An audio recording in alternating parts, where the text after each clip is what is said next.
Hello, I think I'm ready. Hello, how's it going? I'm here. You're here. I think. Are we here? Are you here? Whew, I'm in a tiz. I was like, because I've like been in the bath before I stream like usual. And then I was like, I was mostly ready, but then I was like, where? Let me put my pajama t-shirt on that I'd washed, and then I found out it actually wasn't dry yet. So then it was like, oh, what am I going to wear instead? I want something comfortable. It's like kind of loose.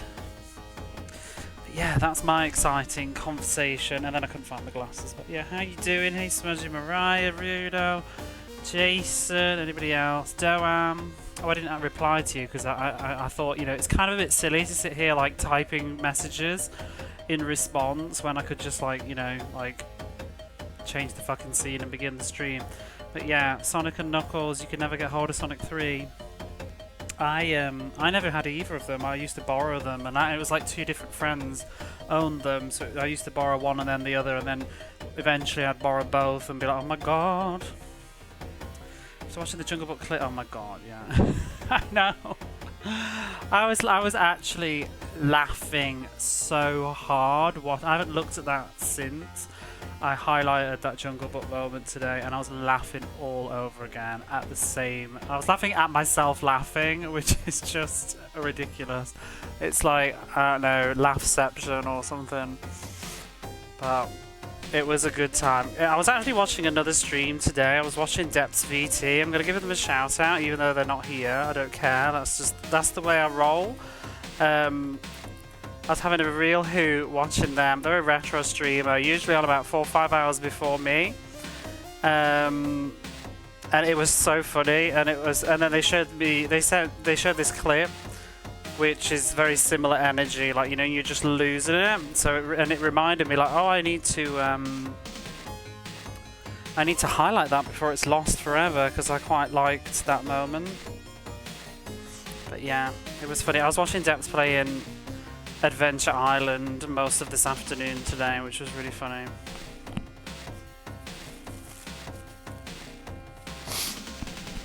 I've never played that. Everybody that plays it seems to have a rough time with it. This is why to be honest, I don't do Nintendo. God, I feel like so fucking out of breath, like I've just done a marathon. You know when you're just in a tiz and you can't find shit and you just lose all your energy? I just need to sit down a minute. Just let me calm down before we Wolfchild. Whew. Okay. I need to inhale.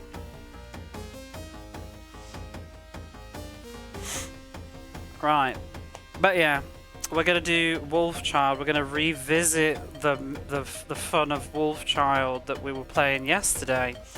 6 hours 17 minutes into the game, but we're going to... Oh. So, I've done some looking into it. I'm pretty sure that the Amiga difficulty is very similar, if not equivalent to Mega Drive Easy. So in the lieu of yesterday's shenanigans, we're going to be playing it on default difficulty, how the game was probably designed to have been played, instead of the nonsense that is medium and hard, because that elevator yesterday was absolute rubbish. Those of you that saw me at the end of last night's stream, it wasn't pretty, you know, things were said, but you know, it's a new day and I'm going to go into this with a fresh mind, almost pretend I haven't played it before, and let's just see how much better of an experience this will be on this unbroken difficulty. Wolf Adult, there are no sequels to Wolfchild. It is a crying shame. No, I don't hate this game. I actually, like I was saying yesterday, I was enjoying this up until it just blew a gasket at the end, you know what I mean? It wasn't even the end. God knows what like stage 5 and... what, 5 and 6 and 7 are like. That reminds me, I should get the manual ready so that we can read the story as we go. Shall I read you the story again so that you can know the premise of Wolfchild? Let's do that. And we'll pretend that this is the first stream, because we're not going to keep that... I'm definitely not going to keep that ugly-ass VOD from yesterday and be getting grumpy. So, let me just... Oh, what am I doing here? Let me pull up the manual. And we'll read it as we go. So it's a fun story, but you know, it's not original or anything, but it does sort of set the scene. You missed the story? Well, just hang on a moment, Mariah Carey. We'll get you sorted out with the story. That never gets up. Can you just be Mariah all year? I just enjoy feeling like I'm talking to Mariah Carey. Okay, a beast is born. Dr. Cal Morrow, the world's famous authority on biogenetic science, has been kidnapped by the notorious terrorist group Chimera. The leader of Chimera, a confirmed sociopath named Carl Drax, has set out to conquer the world using mutant war machines of the Doctor's own creation. But Drax is unaware that moments after the kidnapping, Morrow's youngest son, Saul, returned from conducting oceanographic research at sea to find his father's lab in ruins, and the entire incident captured on security videotape.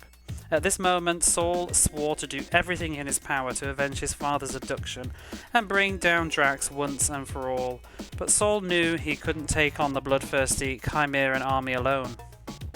Fortunately, Drax's army failed to find Morrow's secret blueprint for the perfect war machine, Project Wolfchild, a half-man, half-beast warrior possessing enormous strength, incredible psychic powers, and an immunity to all levels of pain, except in elevators.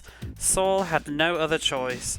In order to single-handedly crush his father's captors, he had to activate Project Wolfchild. Taking his life into his own hands, Saul entered the transmutation booth, a frightened young man, and emerged a lycanthropic warrior, hell-bent on revenge. And that's where we begin our story. And for some reason we start out on a wolf ship. I have no idea why, but we're on our way, and the manual says, battle on a cruiser.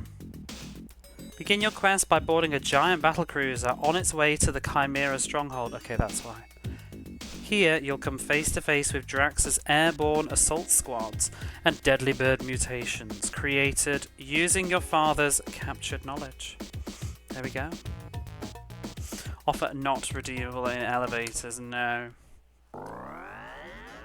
And here we are with the stunning Saul stood on the ship as the wind blows through our grey, luscious locks. And all these enemies only take one hit on the default difficulty instead of two, which is absolutely lovely.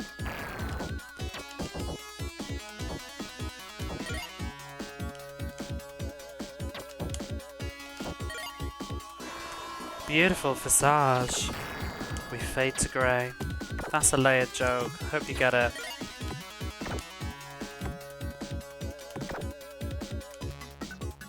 Ooh! I really love the cloud's parallax.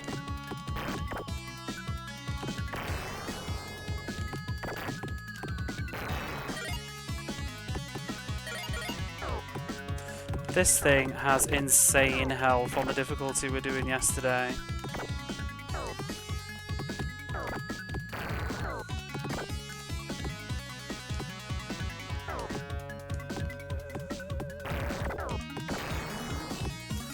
So if you jump up in front of it, because the way that the attacks work on this, if you punch, you can't do more than one until your bullet has despawned. So if you're really close, if you see that versus that. So you want to get close so you can do really quick damage. Fabby of the gaming world. So I was actually talking to Retro Demiurgy, who's redeemed this and is a big Amiga fan and a fan of this game. They said that on the Amiga version, I believe you can actually fight the boss from here and you don't need to jump down to it. The Mega Drive version, they changed it, which makes it a bit tougher. Just an interesting change. Honestly, this boss isn't really that bad now that I've done it a few times. As long as you're the wolf, it's pretty easy. Oh well, and on easy mode it's super easy because it's got no health at all. Okay, well we're on level 2 already. Welcome to the jungle. Get ready for the battle in the bush. And we made a joke about that yesterday, so I won't be repeating today. Amidst the towering trees and hostile plant life, you'll battle through Chimera's ground forces against bizarre lizard mutations and lethal creatures that possess the chameleon's ability to blend in with the surroundings. That was snappy, yes?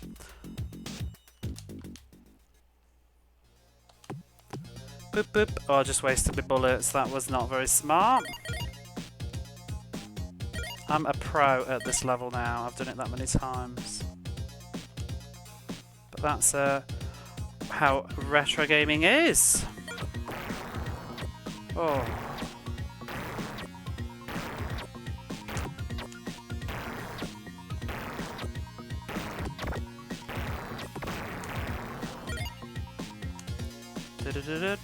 Oh, wait. Oh, I should have done the shortcut. Never mind. And then I could have gone round twice. How's the elevator music going? Better than yesterday. We're playing on default difficulty now. You know, the other thing that also makes a big difference is the fact that it is 10 PM instead of 4 in the fucking morning. Which, you know, sometimes I don't think always comes across through my streams because not many people are on my time zone that are actually watching me, unless there's some maybe crazy Australians or people in Asia who are up as late as I am. I think most of you are like eating your sandwiches or your cornflakes or whatever. But sometimes when it's like the end of the stream and maybe things are going a bit south, it is maybe 4 in the morning for me. You know, and I'm like fucking tired. So that said, I can be just as pissy on a weekday after work. Coffee 9 AM here. It is 10:20 PM here and I have a coffee. I didn't wake up until 1 today though. I ended up awake until 5 last night. Remember when I ended stream? I think I ended stream about 4:30. I sat up a little while. Who did we raid yesterday? Did I watch the stream for a bit? I don't remember. Maybe not. Let's make a couple of omelettes.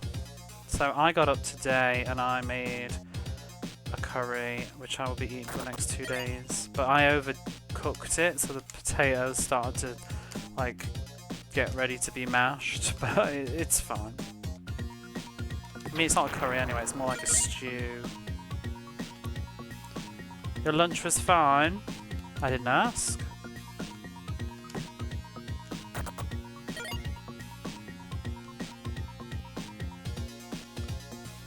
Nom nom, what did you have? Now I'm asking. You've teased me.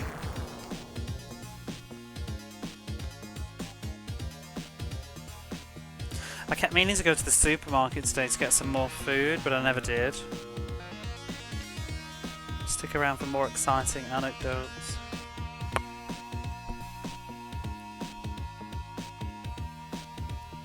That was not very subtle drinking coffee then. Thank you for the follow. Salmon and soba noodles. Doing the Japanese, you're outrageous. Somebody stop you. Salmon and soba. Did you make it yourself? What did I have for lunch? I didn't have lunch, I skipped lunch, I just had breakfast and then went straight to dinner, which I usually do on the weekends. I tend to sacrifice lunch because I get up late. I guess I have dinner for lunch and then I have like trash for dinner while I'm streaming, although I don't really have any food in now. If I take a break tonight, I'm just going to eat a bowl of cornflakes, which is probably more healthy than usual. It's just that I always feel guilty taking a long break, but then I end up eating shit as a result. I get peckish. You know, you start streaming at like 9, 10 PM. Gets to about 1, 2 AM and I'm hungry. Because, you know, I had dinner. What the hell? I just wasted a grenade. I had dinner at like probably 7. Usually miss breakfast. I used to skip breakfast and go straight to lunch, but to be honest, I quite like my breakfasts now. And lunch is... I don't really bother with lunch anymore at home because because I eat the same lunch every day at work, I make sandwiches to save money, so I kind of don't want to eat it on the weekend. Whereas I used to buy lunch. This is before like COVID, you know, when money was better. But I used to buy like bentos and stuff for lunch, but the prices have just gone up. It's just, I can save so much more money by just like making sandwiches for lunch. But yeah, so then I used to look forward to my sandwiches on the weekend because I wasn't eating them in the week. Coffee's mandatory. Yeah, coffee. Coffee is like just how you wake up, isn't it? Now on the weekends I usually have like it's like a ground bacony sausage steak thing that you can get. If you think like not Spam but like a similar sort of idea to Spam. In the UK we have like bacon grill. It kind of reminds me of that, but it's still not quite the same. But you get these morning steaks in Japan, they're called, and I fry one of those and put it in like bread. Put some onions on it and some cheese, and I'll have that for breakfast on the weekends.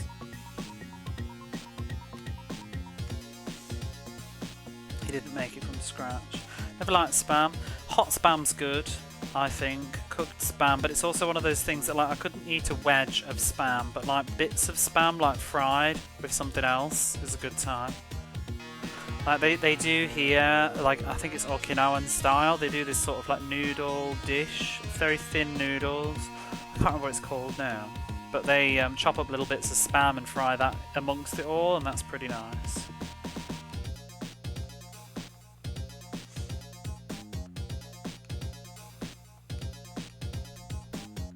All the corpse meat, really gross. Well, I don't mind it. A proper kitchen? No, I don't. I have one of those shit little one stove jobs. Mouthful of Spam. Yeah, it's one of those things that you can't eat too much of it, I think.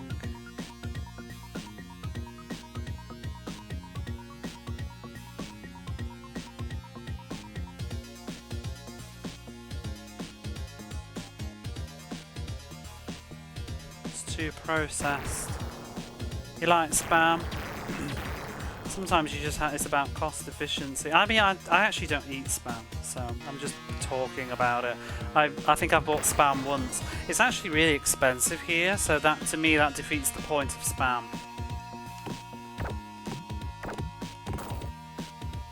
But I've seen it's basically Spam in like a restaurant. I would never buy Spam. Don't eat red meat that often. Shit, I've missed that twice. And how are you, Fishy Ash? I'm gonna go round again, I don't know why, I can't remember what's in that box. I think it's health, but oh well, we'll get it.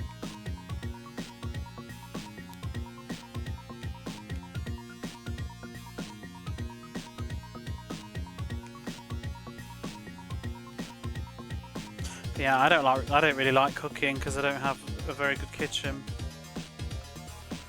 Pricey, otherwise you'd buy it more. Yeah, I'd rather get Spam rip-off stuff. I really like, I don't know if you would know this one for Shiash. In the UK, like Asda do, they call it bacon grill, and it's kind of like a bacony Spam. And I like that on a sandwich for breakfast when I go back home. I eat so much bacon grill.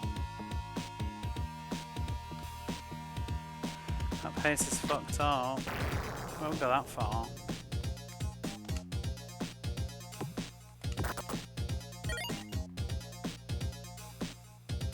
Game is even more with headphones. The music's so good on this.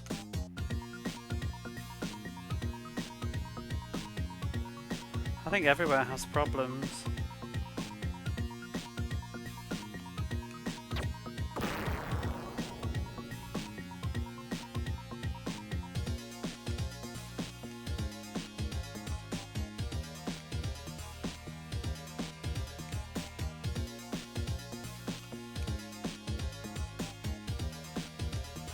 No, not really. And like, name me a country that doesn't have bad news.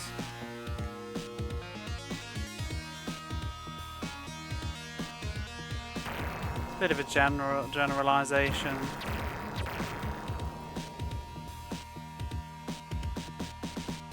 Good shot by the robot. Oh, I know, he's done that loads.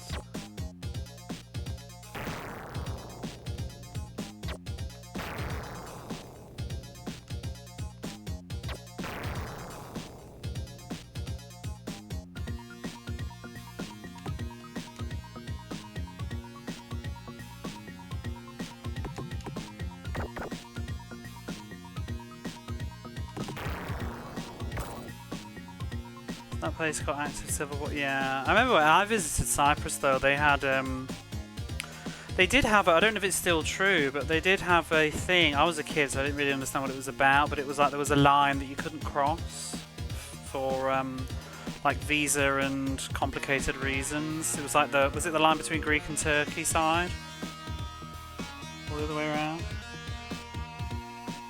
This was in the 90s, though. I was like, I don't know, like 7 when I went or something.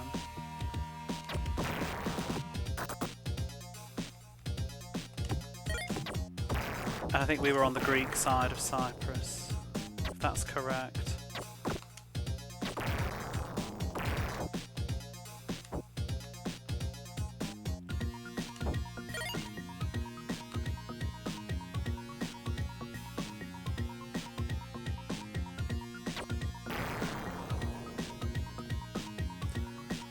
Cross it was treated like a country border, yeah. I think at the time, maybe, was there something going on in the 90s? I think it might have just been one of those things, you know, where like it's not necessarily dangerous, but like the British Embassy were advising against like British holidaymakers going to that side. Or something, perhaps. Or maybe it was just to do with complications of like stuff. I mean, there's often times when your embassy advise against going somewhere, but sometimes it's more just a just-in-case measure, not that it's actually true. You may have seen a stream or two. Is it 3, Matt? Tensions probably go up. Yeah, it was probably just at that time.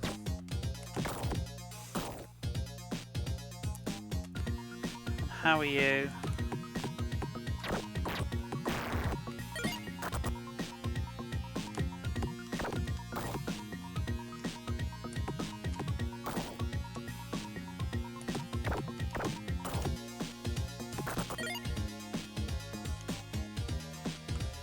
Doing good.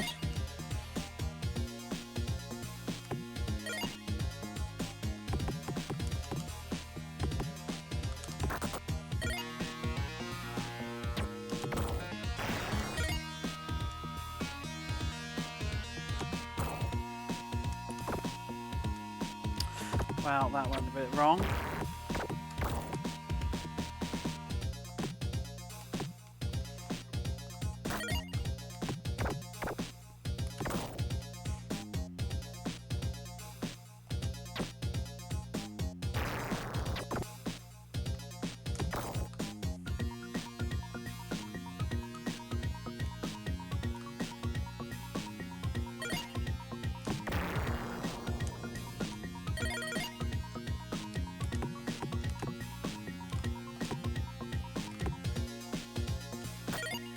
The Amiga version is giving me a star, so I think the Mega Drive version sounds better. I mean, I'm sure a huge part of it is bias to nostalgia and what you're used to, but I agree. I generally think the Mega Drive sounds better than the Amiga, but I also have absolutely no nostalgia for the Amiga whatsoever, and tons of nostalgia for the Mega Drive, so maybe I would feel differently if it was the other way around. I grew up with this sound chip. Broccoli's probably the complete opposite experience, so... Oh, thank you for the raid! What were you up to, Netto Yarosi? Yeah, I'm confused. I'm confused, Yarosi, you're there too. It did make me think of you. Thank you for the resub. Oh, I'm shutting myself out, what a twat. It's because you've confused me with the username. I was like, wait, Yarosi? Which Yarosi is that? Oh, you have a second channel? Wow. Who do I shout out? I'll just shout myself out. How about that? I'm very confused.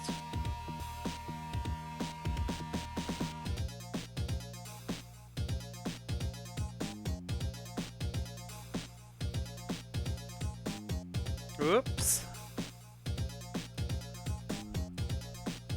Why do you have two channels?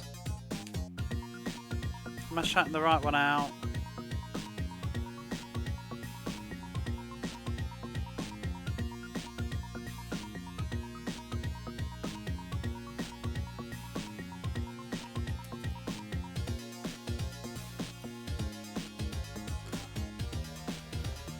There we go. You were doing Final Fantasy... What?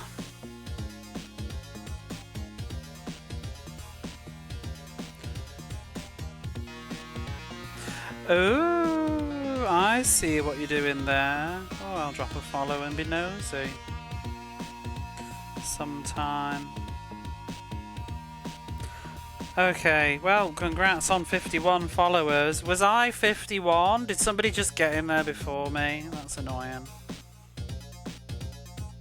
Right, anywho. Damn it, you did, didn't you? I could have been 50-50. You were 49.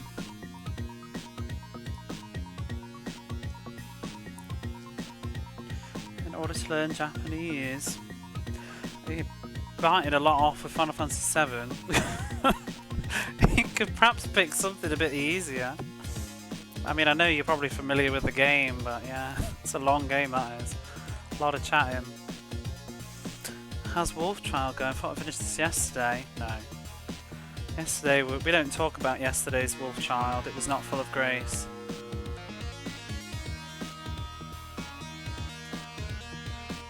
But yeah, I suppose, yeah, anybody that doesn't know me, if you're lurking and you just come in with that raid, I'm playing Mega Drive games, as you can see, and all of them, and blah blah blah. That's what we do. Tar. I'm still just sitting there going, I can't believe I just shut myself out.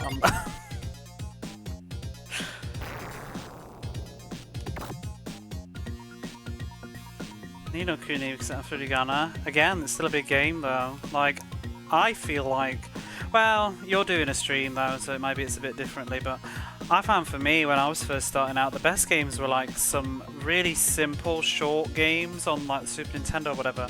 Stuff like Secret of Mana, because it's about like the ratio of spending all your time reading versus gameplay, and a game like Secret of Mana has long periods of no text and then a good bit of text, but then it gets out of the way, whereas like if you're playing something like Final Fantasy VII or whatever, you find, especially when you're looking up like every other word almost. I guess technology's changed though. This is like me playing in the late 2000s and so on, when I'm having to manually look up words and stuff. But yeah, you get burnout because you know the opening cutscene or whatever, you know, the opening dialogue in like, or well no, Final Fantasy VII, you know, once you'd finished like the first bit and you're back in the slums, that'd probably take you like about an hour to fucking read it all. Those games, they go on, and at that point it's like, why not? I don't know, why not just read a book? I'm trying to get more into visual novels now, which is basically reading a book. But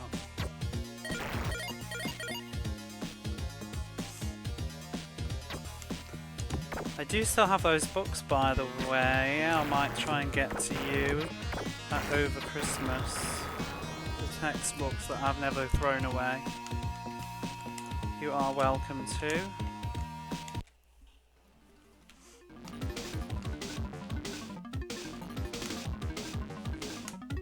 I think what else I used to enjoy. Do you know a huge recommend, but I wouldn't say quite now, but I've always thought the Tales of series is really good for language learning, because most of it is push to continue the text boxes and it's voice acted.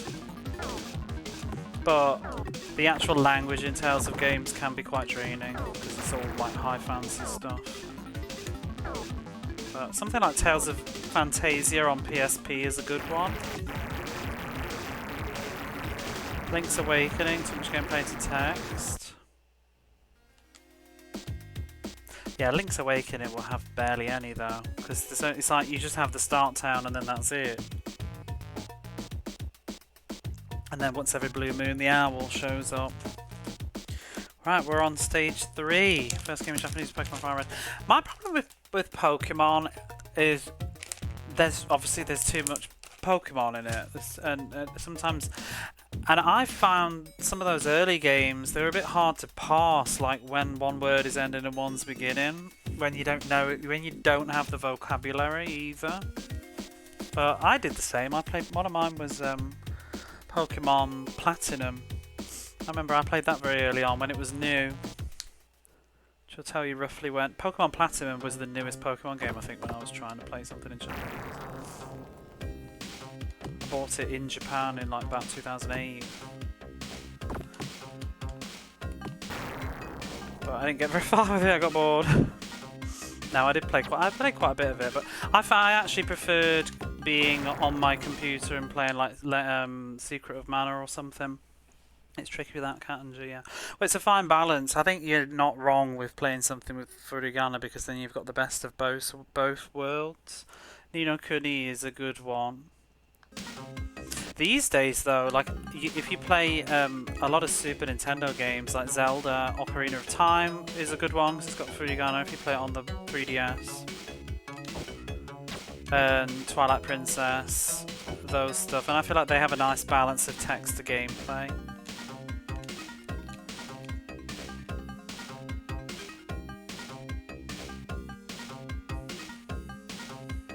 I remember the first time I played Final Fantasy VII in Japanese. This was years ago. I found the entire script online in Japanese, and so this is before like smartphones and anything like that. I was having to look up everything with like a DS stylus, drawing it all in. But I found the script online, and then I used like, was it Firefox's? They had this add-on called like Rikai-kun, where you could like mouse over kanji and it would pop up with a dictionary. And I went through all the Final Fantasy VII that way because the amount of kanji in that game for my level at the time, it was so fucking tedious, like manually looking every single word up. So being able to roll the mouse over made it much quicker. And then the other thing was I could look at the English script if I was totally bamboozled. About Animal Crossing, training wheels and all that. The problem, like I've always said this, I think the biggest problem with Japanese is it takes forever before you get any payoff, and I think that's why most people say, oh, it's so difficult and stuff. I think people just don't, it's hard to stick with something that's not rewarding you for so long. Like if you were learning a European language, it's very easy. The hurdle to get into reading is nowhere near as big.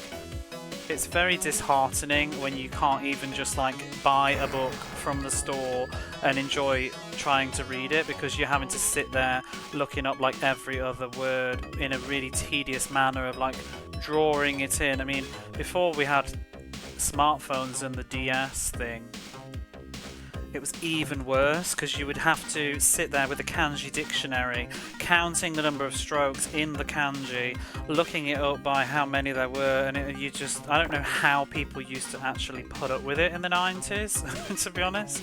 I was very lucky when by the time I was really getting into like Japanese study, the dictionary, there's this Genius Dictionary, I think it's called, or something, that's on the DS had come out, and the DS itself had come out, and it was one of the first things I bought when I came here to study, because it was like you could buy these electronic dictionaries that had like stylus input things, or I could just buy a DS Lite and this game, which cost almost the same price, and then I had an entire DS. And that was such a huge game changer. Before that I was having to just like tediously look things up.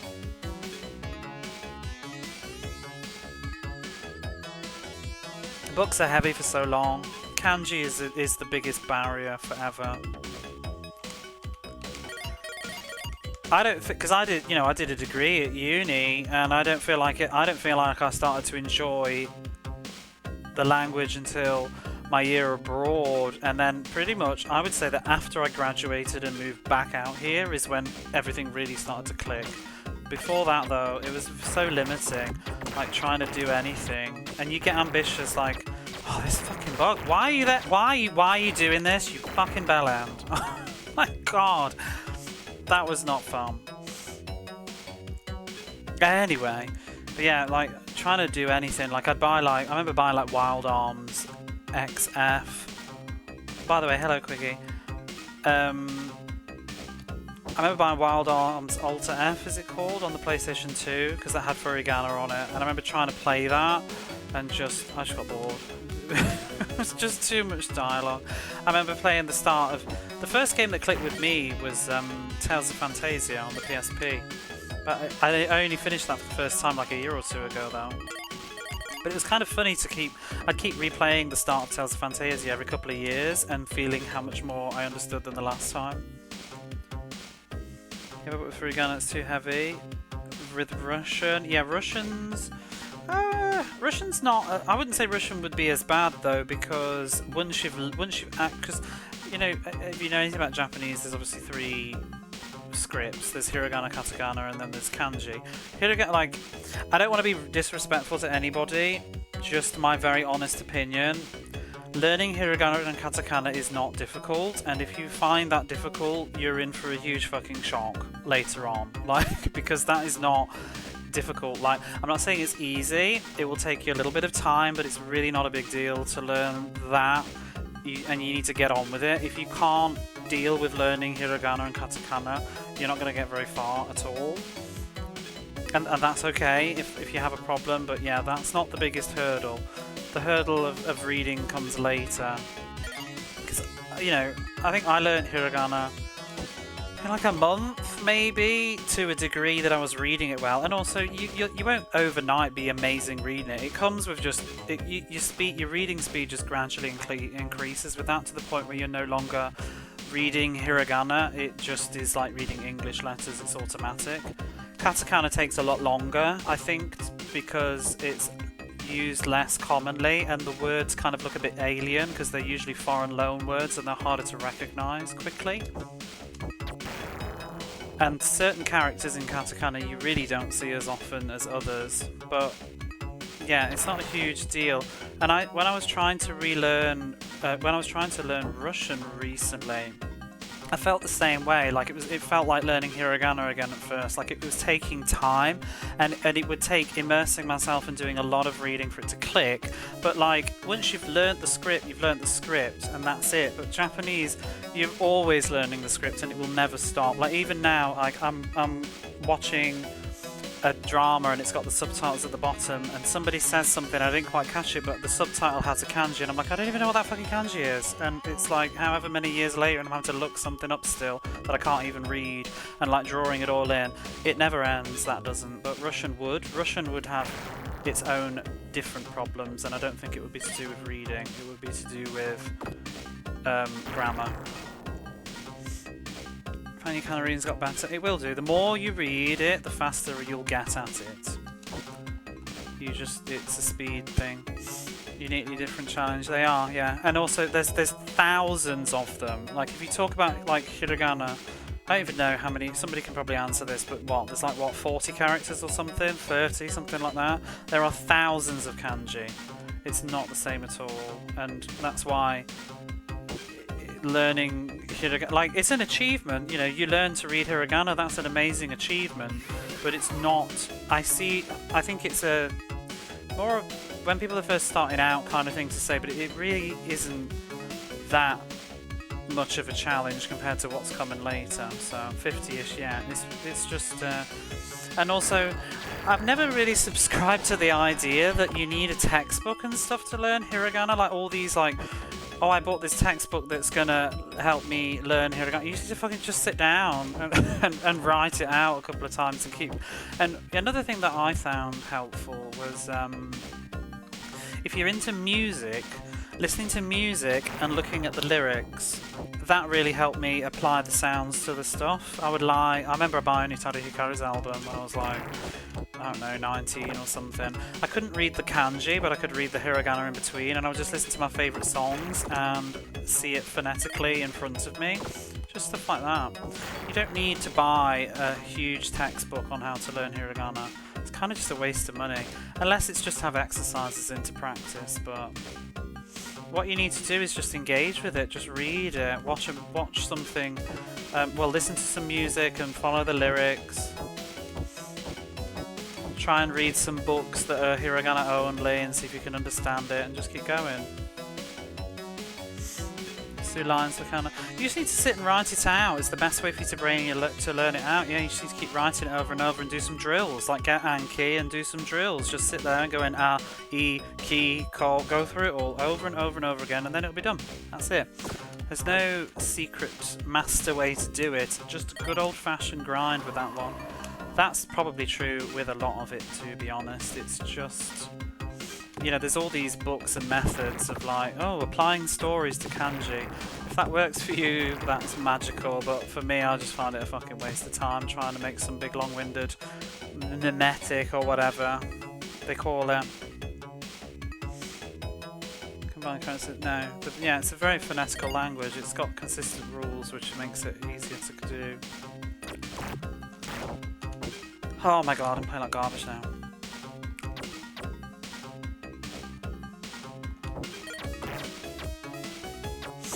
Let's get back into the Wolfchild. But yeah, I went on a tangent there. I hope you're enjoying yourself and don't let anything I've just said like intimidate or put you off. Because if you have the patience and the desire, you'll do it. Just be. I mean, I'm sure you know, and you've been dipping in for quite a while now. It's just an endurance race, and eventually it'll click, and then all the reward will come all at once, and it'll be really wonderful. But it was. I think the game's changed a bit now with the way technology's advanced, but it did used to be so, like, disheartening that you just can't read anything.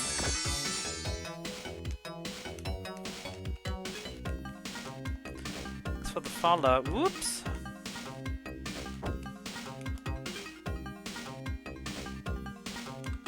You're not alone.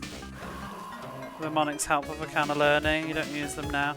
Maybe some people it really does work, but to me, I just find that it's wasting my time trying to do stuff. I tried that one. Was it the learning the stories? I don't know. I find for me the best way for me to learn kanji is just read. Just read and look stuff up, and eventually it'll stick if you look it up enough.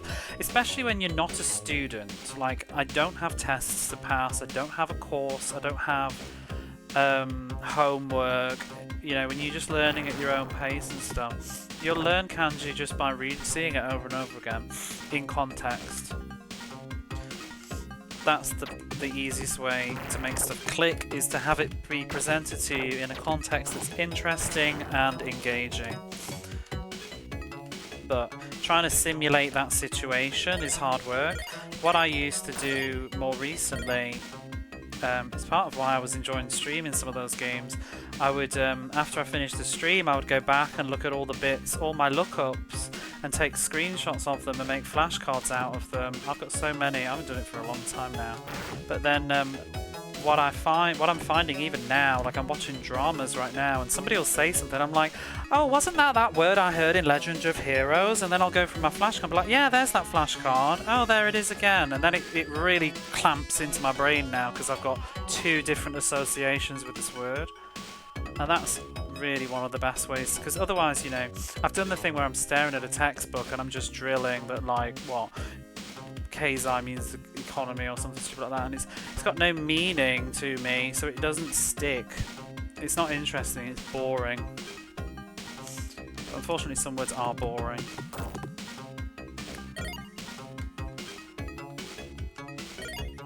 Ooh, I don't think I ever got that before. Alright, let's speed up this gameplay.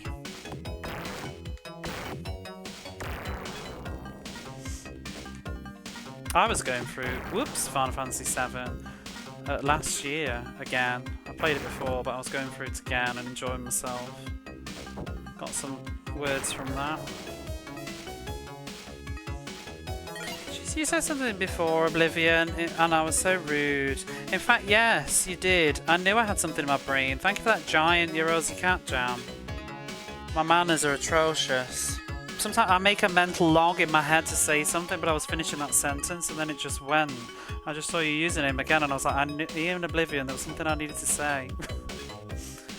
How your brain absorbs things is exciting in itself. It is. And also, nobody's brain is the same. One person's method is not the other person's. I think, like Fishy Ash, for example, just from talking to you a lot, I think you're far more academic than I am, and I can't do things, I think, in the same style that you do. I have to have my own manner. I'm more vocational. I think I always have been.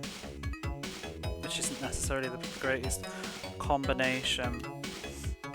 But at the same time I am academic. Like, I'm really obsessive about reasoning and why, but I don't learn in that way, but I want to know the whys, if that makes sense. I have got much better at letting go of needing. I used to really need a one-to-one like translation of why something is the way that it is, but I'm getting better at just accepting nuance and meaning now. I think it comes with just long time. You eventually, I think you go through stages of language learning when first you're obsessed with literal one-to-one, and then you start to get a bit more abstract with it, and you also start to realise that some things they're not translatable. You just translate the emotion and the meaning rather than the actual thing. You know, I was watching something today and I had this thought. It was a subtitle and somebody said, it was in a drama, and they said like onaji ningen dakara, which is like because they're the same human, like the same kind of human as me and you kind of thing. It's a call to be sympathetic, basically, saying that, you know, we're the same. And I was thinking, I feel like the difference between a good translator and a bad translator would be how you translate a sentence like that. Like, a bad translation would be saying like, they're human just like me and you, which is not a very natural thing to say in general English conversation, I think, unless you're like making a huge whopping speech. But it's quite a common sentence I hear in Japanese TV shows. I think a better translation would be saying that they're a person. I think we would use the word person instead of human in that situation in English. And that's just something that comes with it. And then you would get people that are on your Twitter with their AI translations or whatever and saying, she didn't say person, she said human actually. And it's like, yeah, but that's not got the same,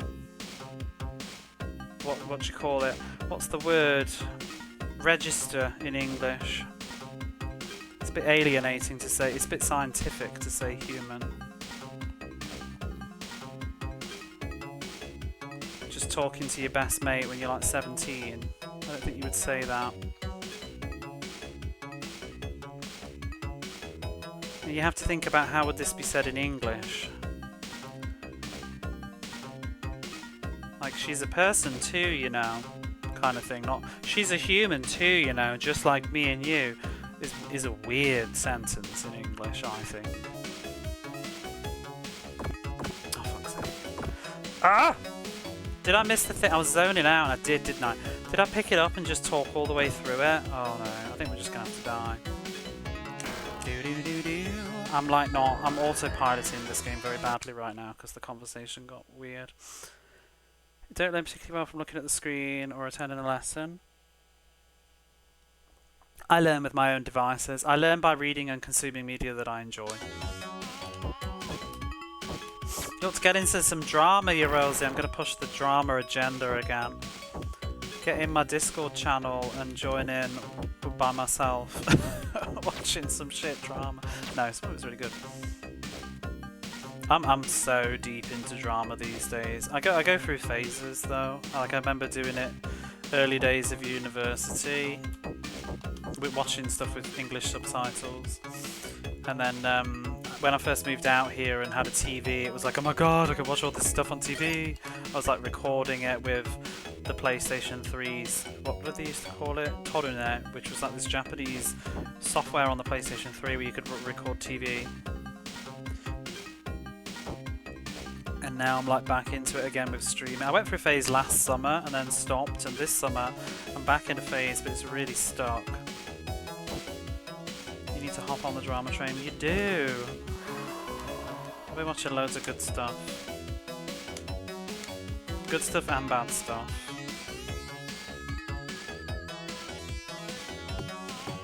And what's, you can watch anything, Fishy Ash, as well. That's the thing. Like, you have this sort of learning privilege now where you can watch like stuff that doesn't have subtitles. So You have a whole host of niche random crap that you could be enjoying. PS3 could do 3. It was so good.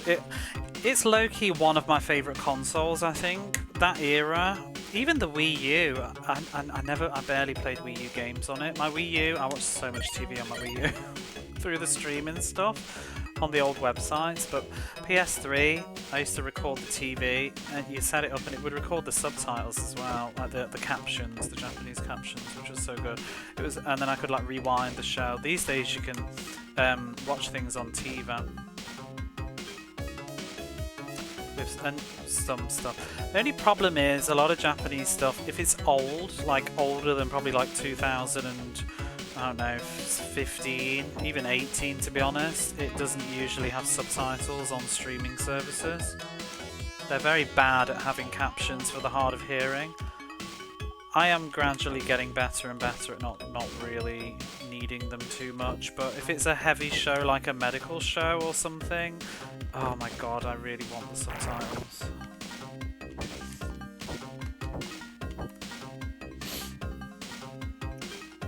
But the more you watch, the more you get used to it. I think you tune your brain in a bit when you... At first it's a bit of a, getting used to it again, but... You're gonna watch Train Man. It's good. The thing is with some of the dramas, some of them, they're like so mainstream and overly like famous everywhere, and they're not necessarily always the best ones. They just sort of like clicked in some manner. It's hard to say why. I've never actually seen all of that one. I've seen some of it. I would watch it for pop. I want to watch it myself all the way through for cultural significance, but like I feel like you could watch better. But it's not terrible. It's grossly popular. It's the same as the one that we watched, Kaseifu no Mita, like last year. When that was new, I remember loving that, but you know, revisiting it last year, I was like, this really isn't like that great. It was so much better. I don't think it was bad at all, but it was just not as good as my memory of it. Especially because I watched The Queen's Classroom, which was the same writer, and I was like, this is really recycled actually. So some of those like primetime mainstream dramas can be a bit safe. There's some really edgy stuff that isn't as mainstream that can be really good. I love suspense though, that's my favourite genre. And human drama they call it. There's a film as well of Train Man.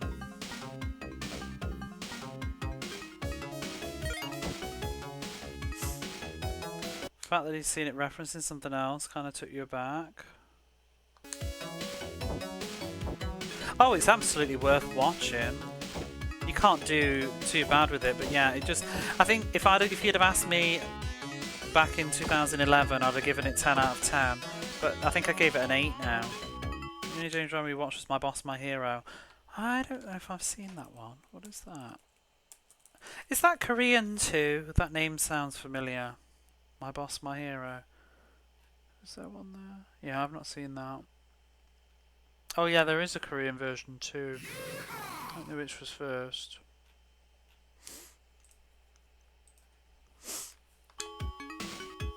I've seen loads now. I have so many shows on the go right now. It's obscene. The one that I'm watching right now that I took that quote from is absolutely bonkers. It's called, what is it? Osorubeshi Otonashi Karen-san, which is like, you should fear her Otonashi Karen. And it's about this girl. It's also funny, if you look it up on Wikipedia, they've clearly used a machine translation and they've translated... I forgot, what did they call it? I'm going to leave the music playing. They've translated Otonashi, which is actually her surname, it's not a word. But they've translated it and it was really funny.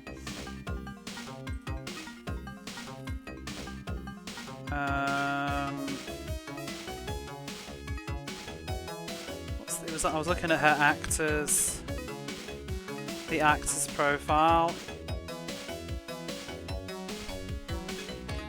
What's the actress's name again?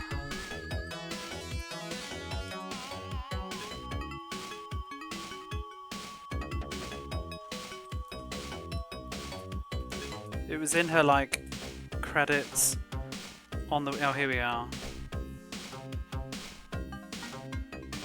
How horrible! Karen the Obedient. It's not Karen the Obedient.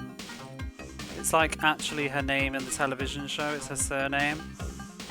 I mean, it is implied, probably, but yeah, I didn't have an English translation. But yeah, I'm watching this right now, and it's absolutely ridiculous. It's not. I don't recommend it, to be honest, unless you're like really deep into watching crap like me.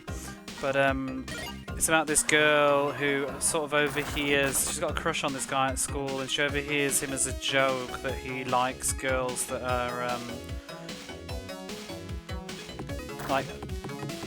like a almost like a fairy and kind of like overly girly and silly or whatever, and so she goes out of her way to try and be like that. And it's sort of like I think it's almost like a parody too of like girls, especially in culture at the time. They call them like buricos, and they tend to be overly childish and like girly and whatever, and because well, some guys do like it, but yeah, they go out of their way to do it. They put on like fake ways of talking, and she's ridiculous. It is so funny, but kind of in a really cringy way. I watched like one episode. She's like prancing around at the zoo pretending to be a meerkat. It's so weird. I might actually clip that and upload that because it was something else. I keep finding all these weird shows at the moment.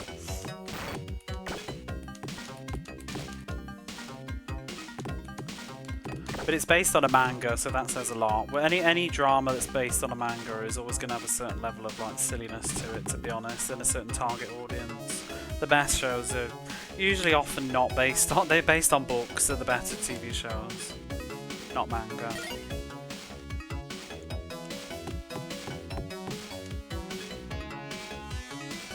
Whoops.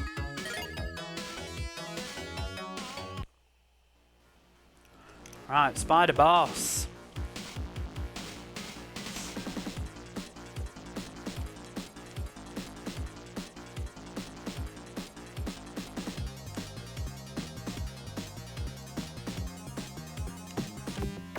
I didn't even read the story for this level. I apologise. We've been carried away talking about language.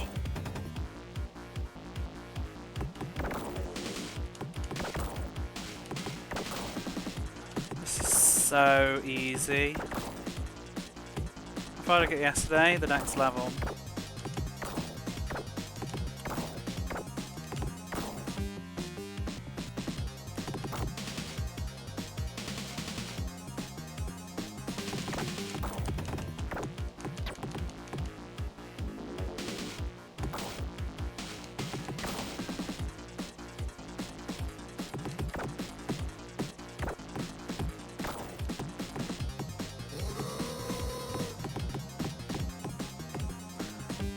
Hold on.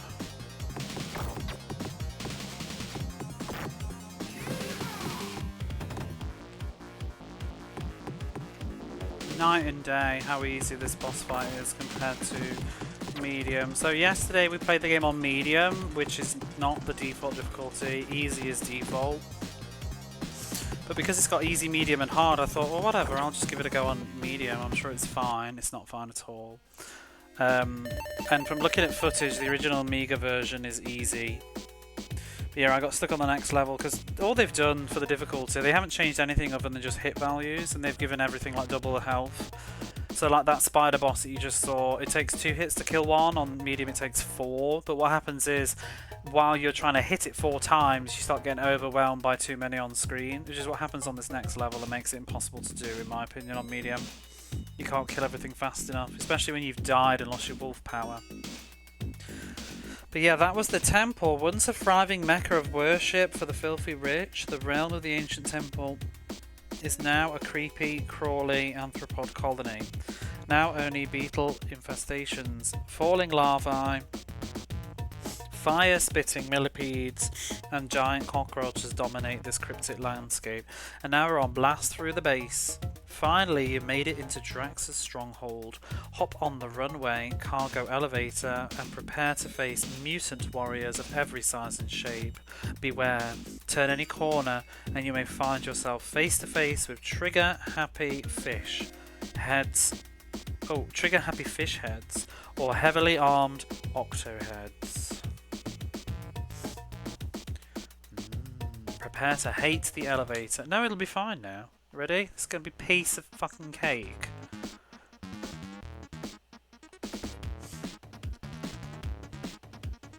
This infamously difficult elevator.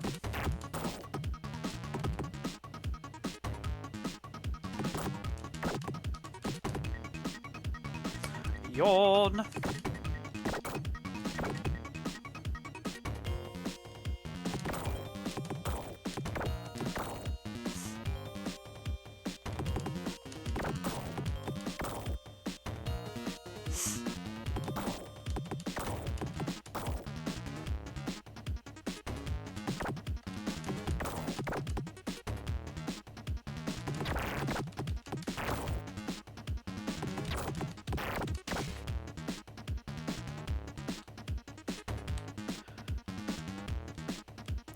Easy.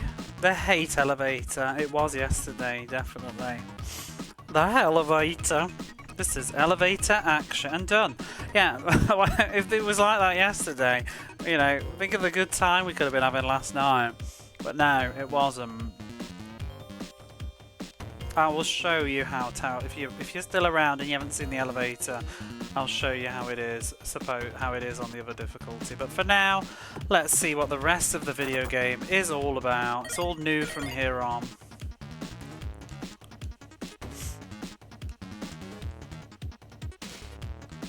So I've got to actually pay attention a little bit more to the game. Was that a shrimp? What is that? Ooh, is that some sea fish thing?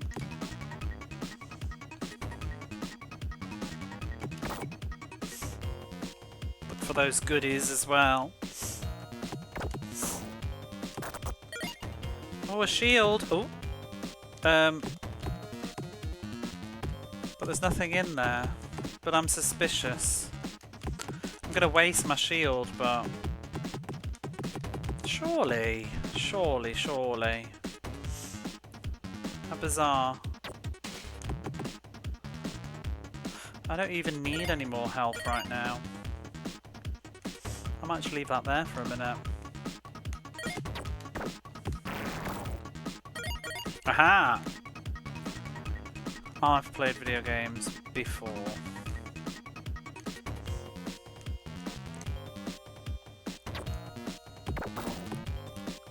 Wait, what? Oh, we got the 3-shot.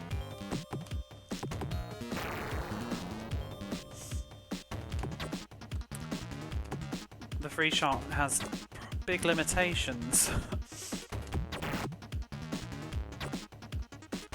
Oh, I guess I could just bash do that.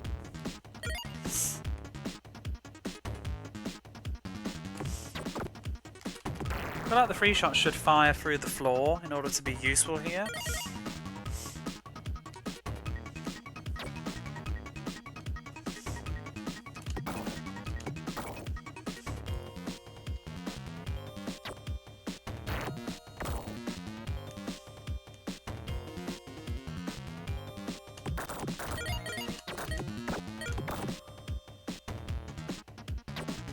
Oh, that was rude. Was that somebody stood? No. Excuse me. I'm not seeing that.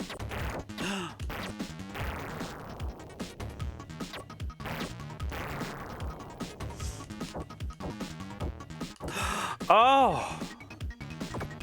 What is this? That is disgusting.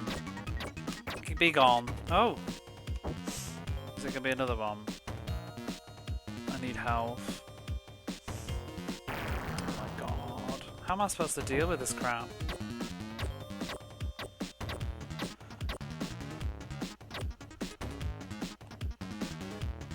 I'm not convinced. Yeah. Not convinced that's designed very well for no wolf form. Ah, woo!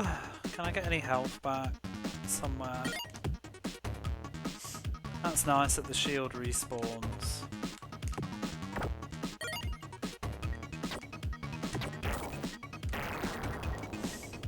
Really need health though.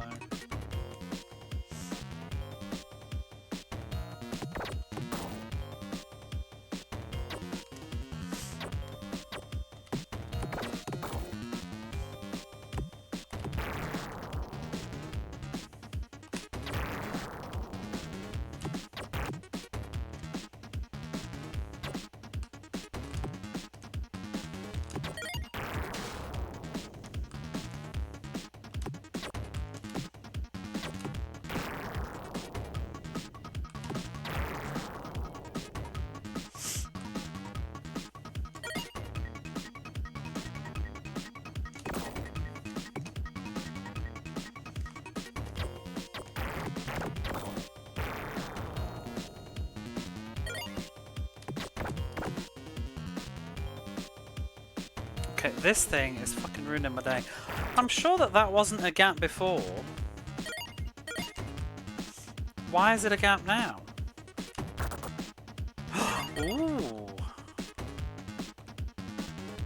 Well, that's nice. I'm not understanding this pipe. Like, is there really no way for me to not take some damage here? But also, why was that a gap? What changed? Did I do something?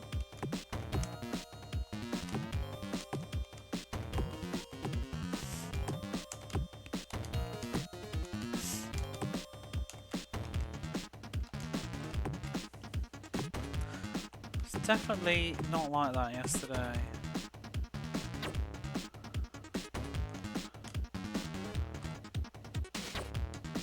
I don't know how you're supposed to jump over that because it's firing too quickly.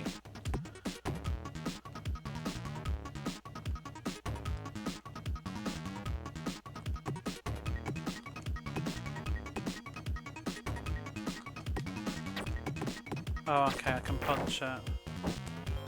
Still rubbish though.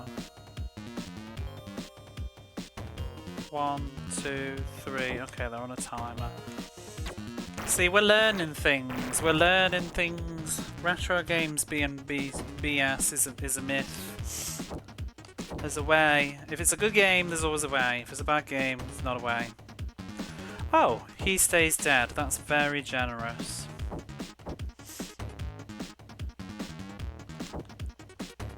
Wait.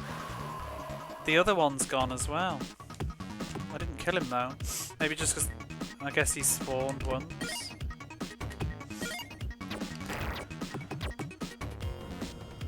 I'd not be wasting my bullets on that though. I wonder if that changed something.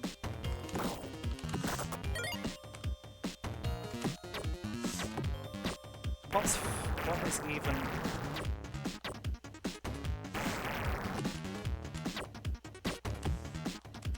Oh, this boomerang is crap. It doesn't even reach.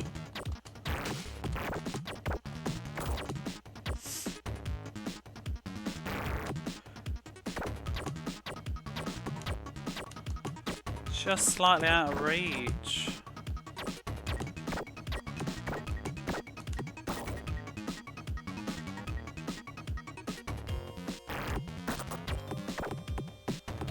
Better.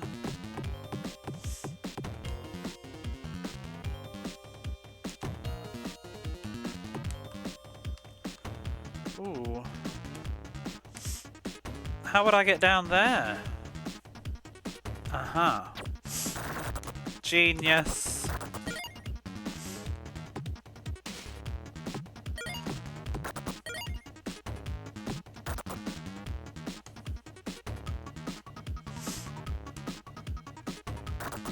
But only as the wolf, I think. I think you can't break the floor if you're the human. I don't think it's ever stated that though. Maybe it did in the manual and I missed it.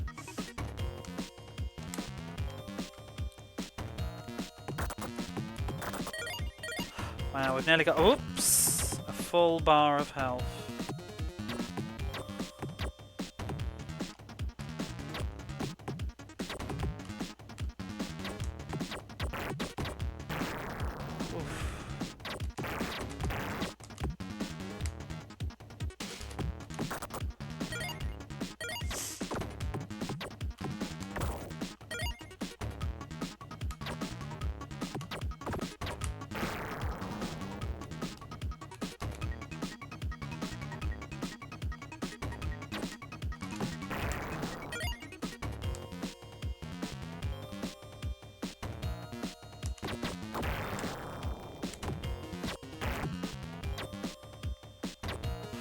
Oh.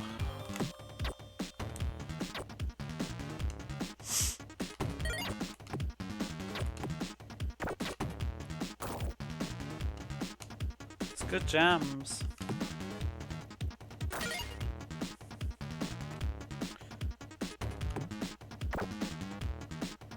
Okay, we can actually walk on those. Like the other level, you just can't land on them. It's like Lara Croft. In fact, some people might even say this was the origin of the original Tomb Raider. Some people might.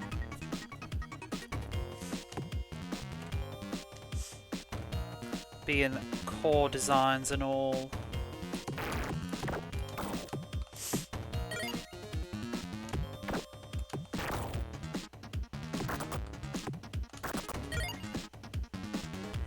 Although, you know what? Who actually did make this? Was it core designs or did they just do the port? Because they're on the splash screen on the Mega Drive.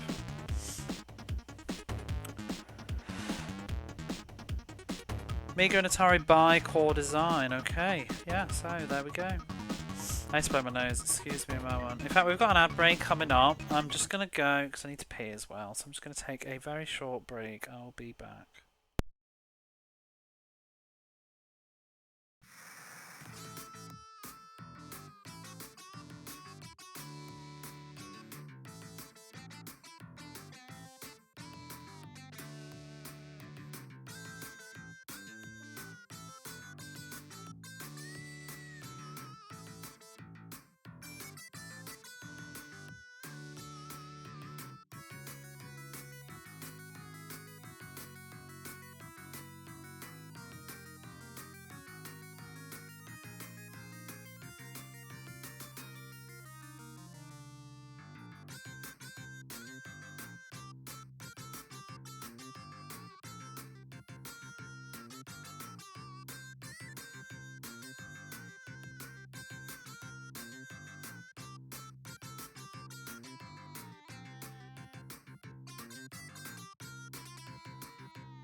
If I'm talking, I may be muted. Wait, how long have I been muted? Was that, did I, wait, when was I muted? I wasn't talking just then. I said you've never played a Tomb Raider game. They're really good. I really like them. From the break, oh that's okay then. I don't even know why I muted the mic. That's alright, I was worried that I hadn't done it like before that. But that would be weird though for Jason to bring up core design if I'd been muted. Anyway, no, and then I said I'm just going to be right back. I wasn't actually talking. I just got up to wash my hands, but I wasn't going to change the scene. But yeah, anyway, back now. I was trying to think what else core design did, and I said Fighting Force, but then I was like, no, that was Eidos published, wasn't it? They did Skeleton Warriors on the Mega Drive, which I didn't personally really like. You can play worse, but it was a very nothing game to me. It didn't really do anything. Probably would have been more fun on co-op.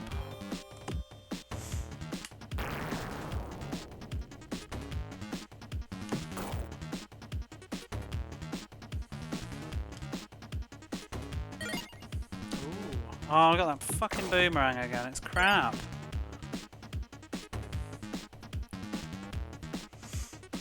But yeah, I said you should play the Tomb Raider series, Jason. I'm surprised you've never played it. It's really good.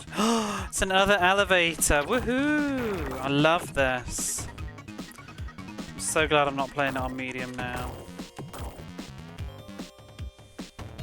They would take 2 hits then with the boomerang, I'm guessing.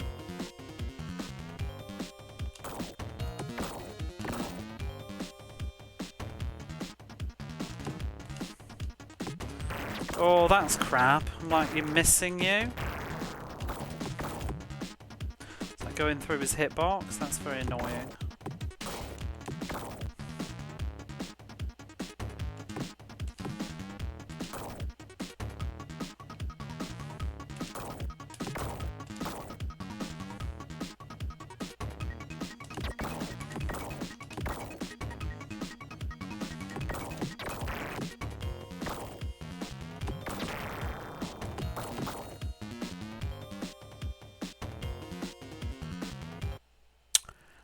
Easy. They just came out with the Tomb Raider re-release. We can flip between the original. Yeah, they did. I really want to play those, but I like the originals too. Where are we at? New level, biogenetic labs.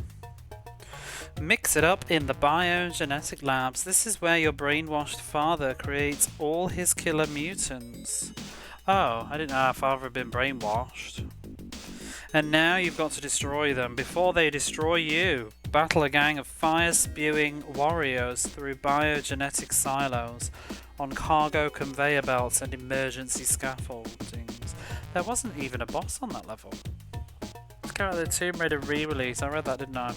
I'm going to read it again.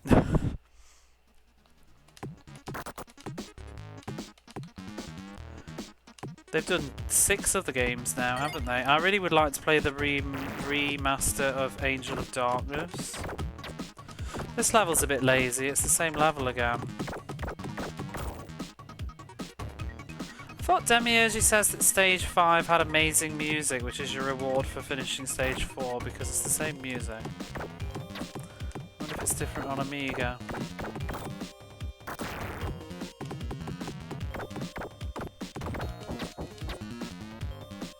Oh, these octopuses are fucking annoying when you've not got the wolf power.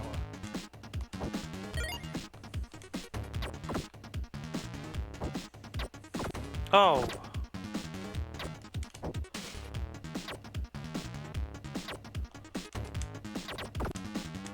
All of this is annoying without the wolf power. Right. Oh, now I don't have... Oh no, we get it. That's nice. And those octopuses won't be here now.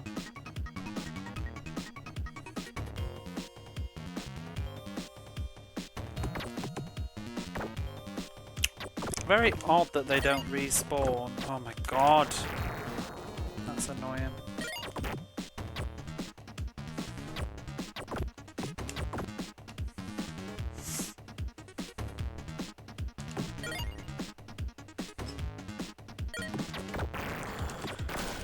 Oh, you're rude.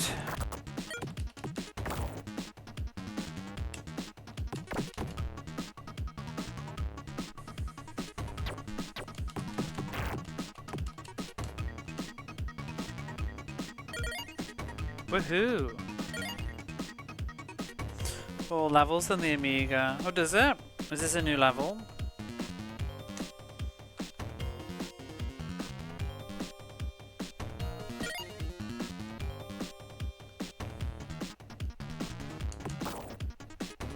I don't like this boomerang. It's more powerful, but the range is crap.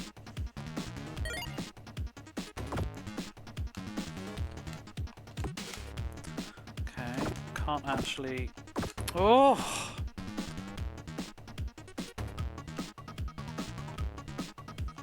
I love how he runs.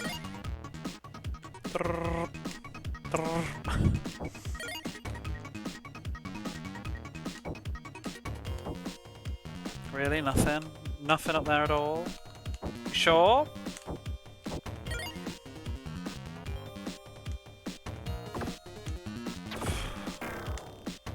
I think it has 5 levels. Megadrive's got 7. All the way at the start again? Brutal. Not really though.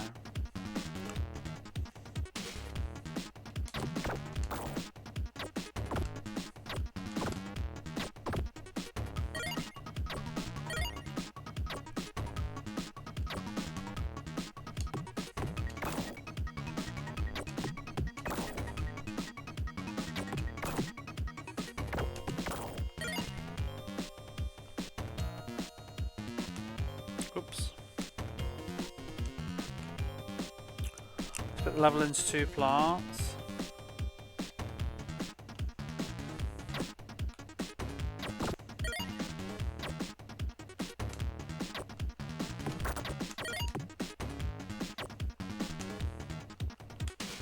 Whee! Wait, what do you do if you don't have the wolf power right now? I know that there's a power up there, but just... if you don't have the wolf power because you're an idiot and you picked up that power up and then just ran backwards and got hit by blocks, what do you do? Obviously you shouldn't do that, but I always think it's a risky choice to design your game in that way. Like they don't need to have that as a breakable thing.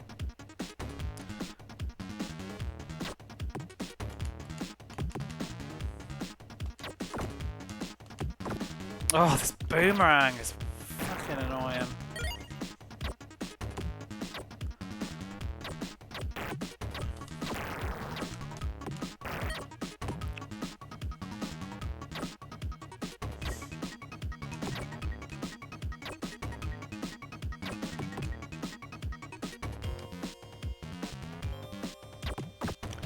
You know, the shark will jump out of one of those in a minute. I killed the shark!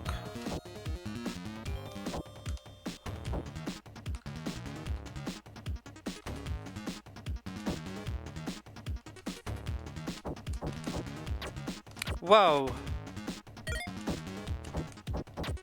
Oh my god.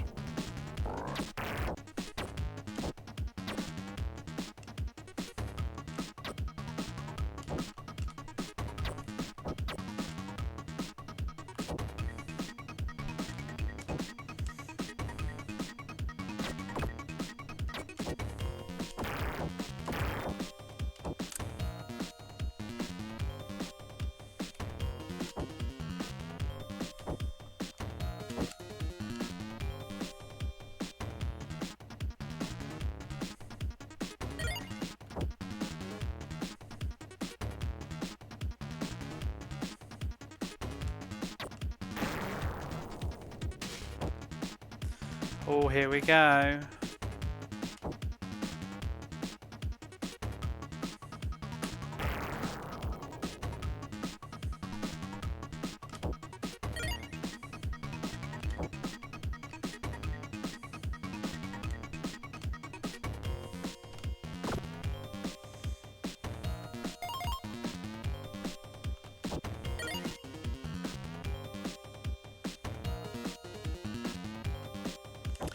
Ooh!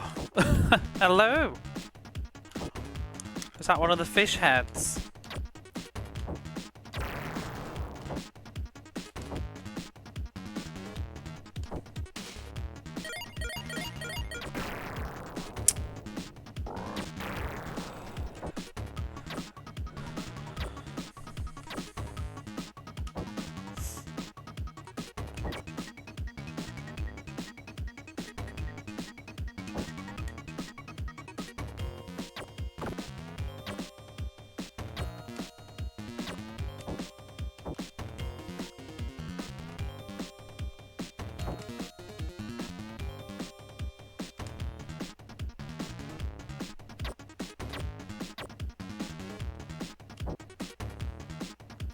Really could do with a health pickup somewhere.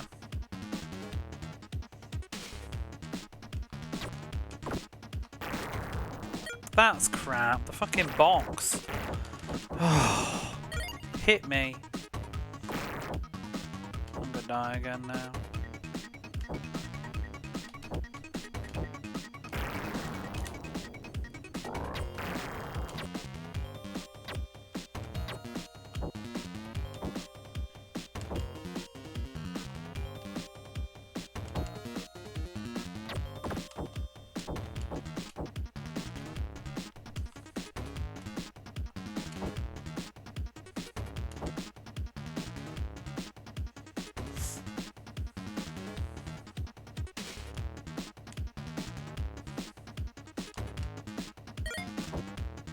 Let's try going up this way. Well, I've already been up there.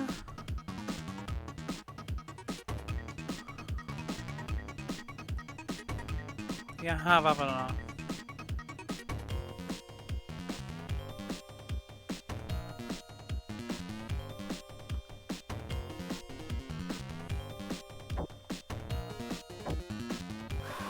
Oh,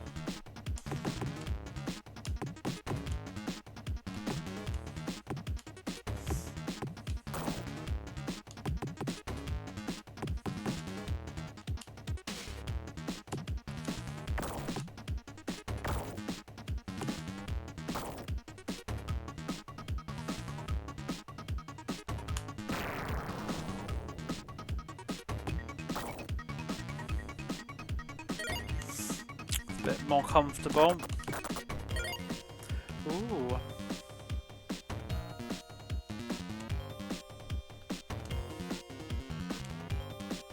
I'm gonna waste my shots.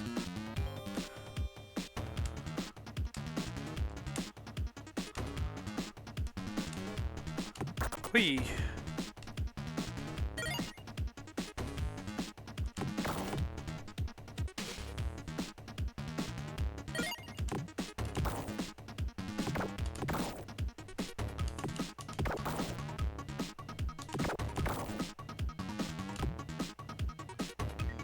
Oh, my shots just changed.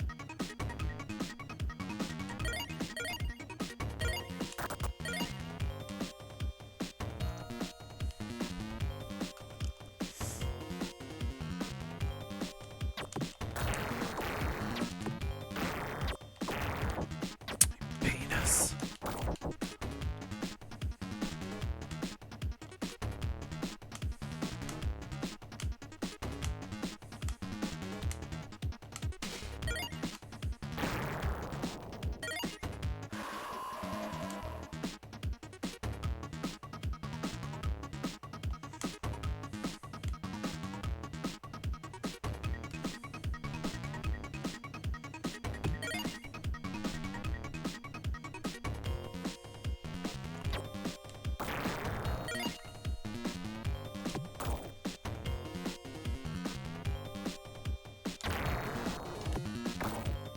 Rude.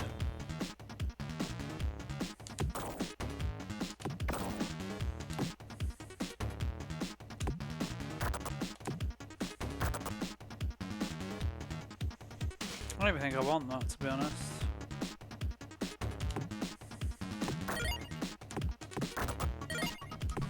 Is it boss time?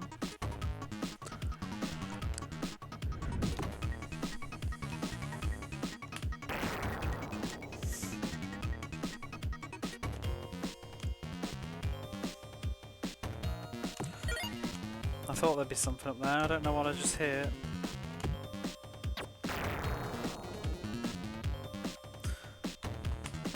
Very annoying that my bullets can't go through.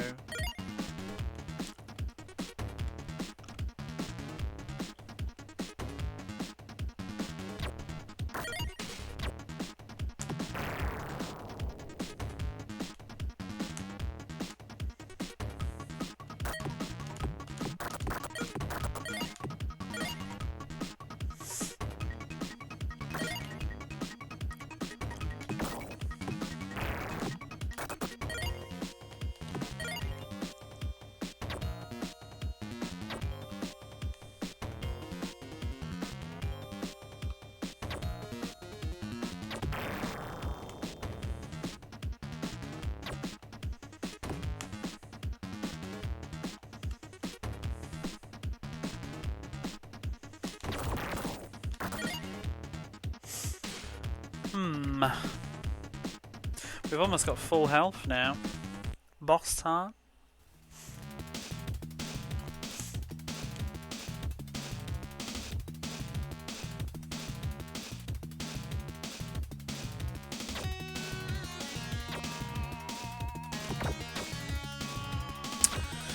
Okay. Oh! Well, excuse you.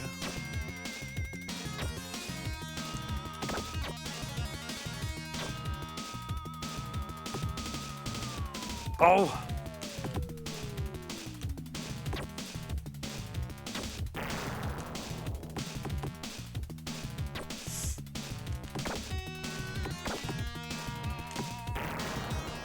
Is that it?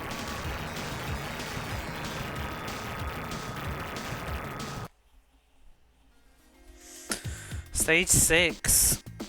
Inner core.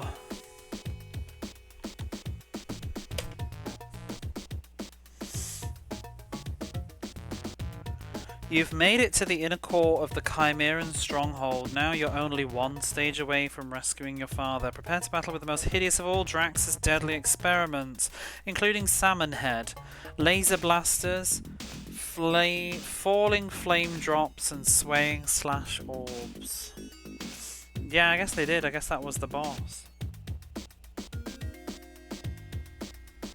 Maybe it's limitations of because also they don't do the boss rooms the same, do they? Maybe it's limitations of computer versus Mega Drive. Maybe they can't fit that much.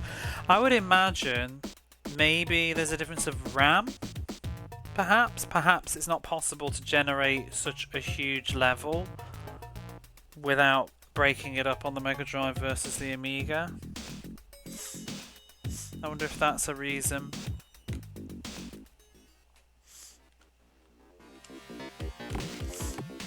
Or at least with them keeping the graphic fidelity or whatever. Wow, frame rate was not enjoying that, was it? Oh, it's not enjoying that. All those enemies at the top are breaking the frame rate. I can't even kill them. This is a busy level. Oh.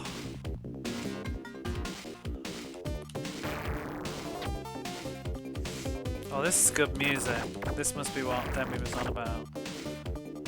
Oh, I wish stuff wouldn't despawn so bloody fast.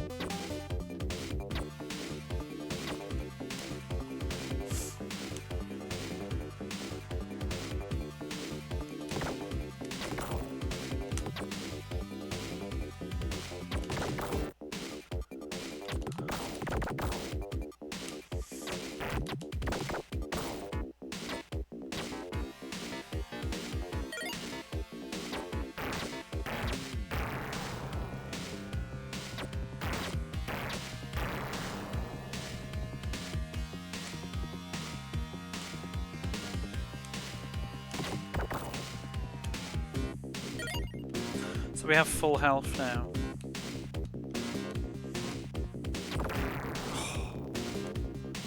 I thought it was spikes for some reason.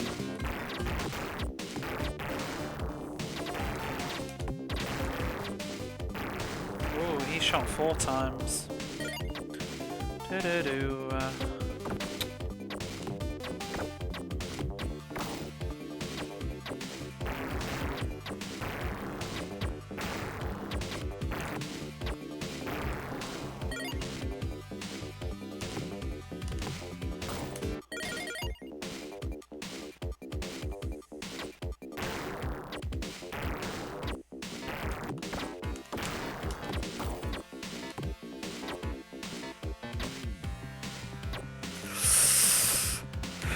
this isn't, yeah, ooh, that's a bit awkward, isn't it?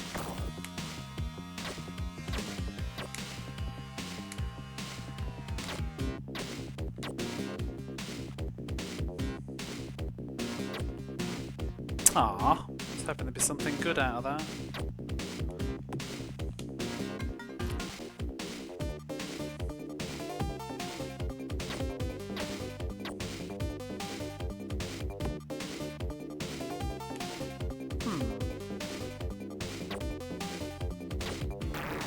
Well.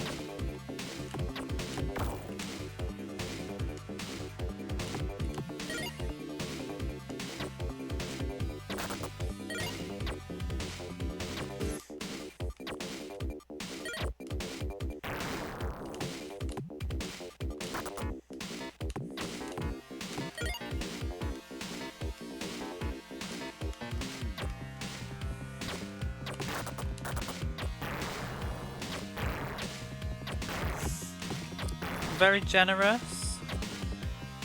Well, these are secrets though right now, aren't they? Oh. Could do with some extra lives though, because if we game over we're going to have to redo the whole level again, which would be annoying. It's likely to happen at some point.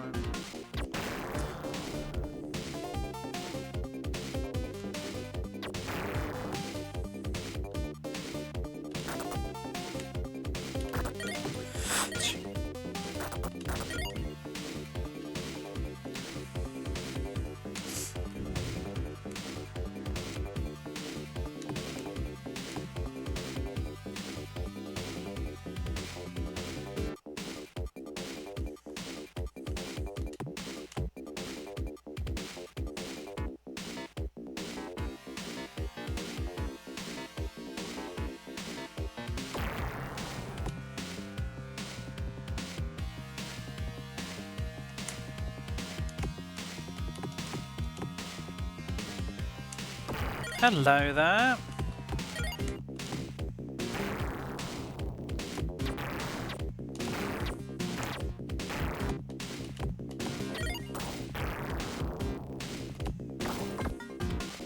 And it ran out.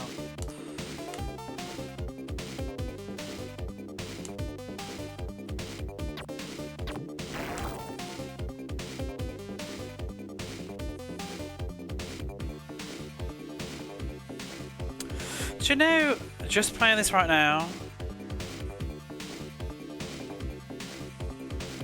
honestly regret yesterday. I really regret that we changed the difficulty. Well, but also I just regret the fact that the game is crap on that difficulty. But like, if this was just me playing this game yesterday, like this is a really good time. This is a good game. I'm just shake my head what the fuck they were thinking with that other difficulty. Like, this is a solid game. Why did they include that nonsense? It could have been balanced so much. Like, they could. I actually think this is a touch easy. My personal opinion, I think this is actually a touch on the easy side right now. And they could probably increase the challenge, but in a different way. You know? Like, I don't know. Just make you take more damage or something instead, so you have to be more careful. Maybe add like 1 extra HP on, or some health on certain enemies, but not the elevator, or provide you with a power up or something. You know, it just needs thought into it, not just, oh, let's put more health on. Yeah, it's a shame because this is fun. I'm enjoying this. And it's a good level of challenge, I think, at the moment. You know, you got to be on your toes, but also I think this would be a lot harder if I was playing this yesterday, but because I already did like 6 hours of playing it on the harder difficulty, I've kind of got used to the character and how the game is now. So that's making me able to get through, I think, these sequences a bit easier. Oops, I get shot up the arse by that.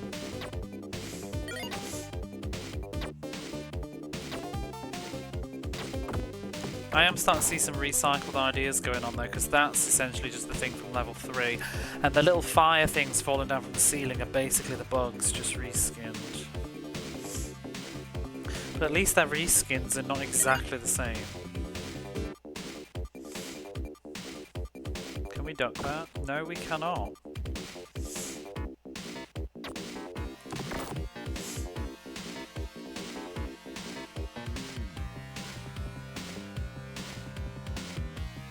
Oof. Oof. Yeah, it's very generous with the health and whatnot. Just wanted to check there was nothing in the walls, but... Wish I had a bomb. That was the cue for there to be a bomb in one of these. Sure wish I had a bomb.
I don't know whether to go down there first.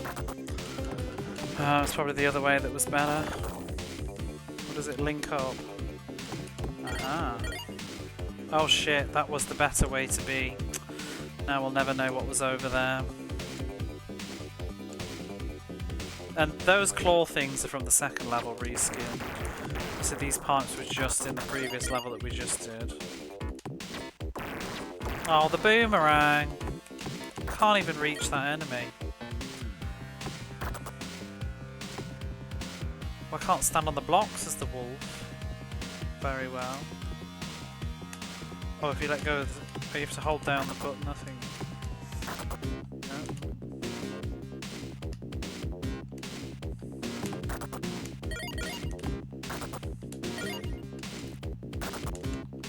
No. Well, they just have 2 hits, I'm not sure.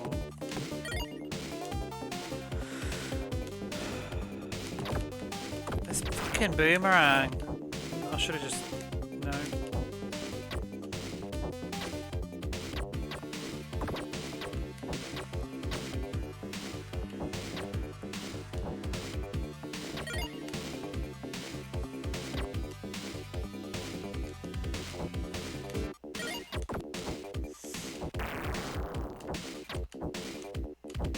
Oh! I didn't know we were going to end up on the ceiling all of a sudden.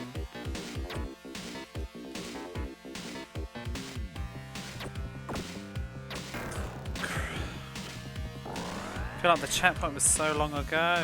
Oh my god.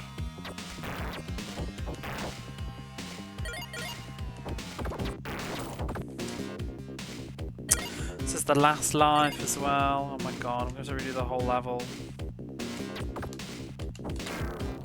Oh. Test, test.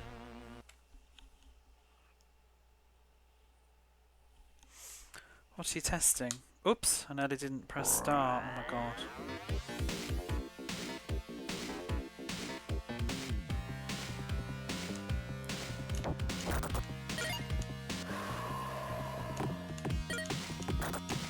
The chat box.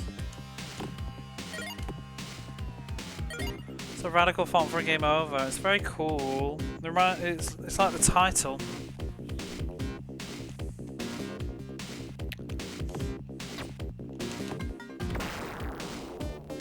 What's wrong with the chat box?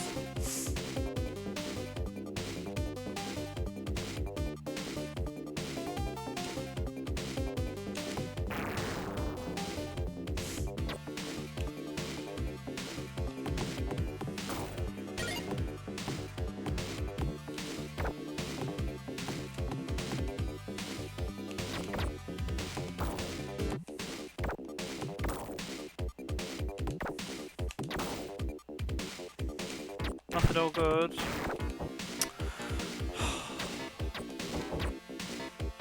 Wait, what? Oh my god, have you just seen what's happened? When you game over, you lose all your maximum health. So I was just thinking like, oh, why are we getting this extension power up again? Because I was full. Oh wow. Well, that's something.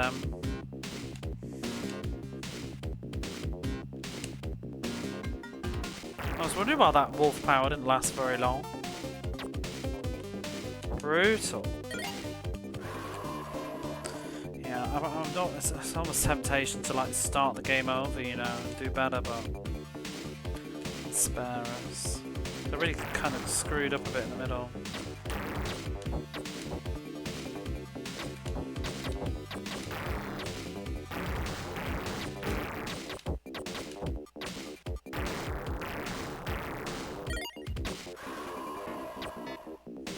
I don't even know if there's many more to find.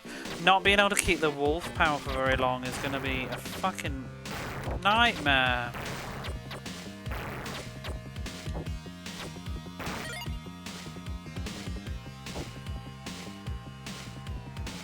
Yeah, I'm not even bothered about those points. I'm not going to get there. Oh my god, this is awful. Okay, it's not so awful.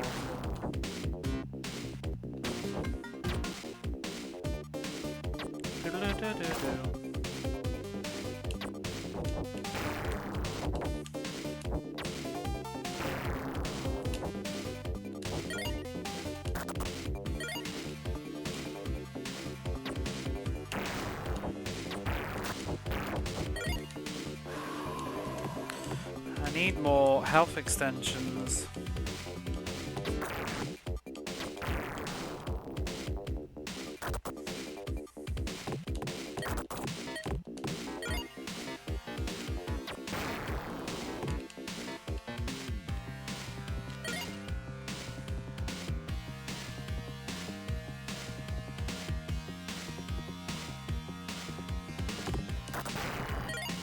Wasn't there a secret somewhere here? I thought I picked one up.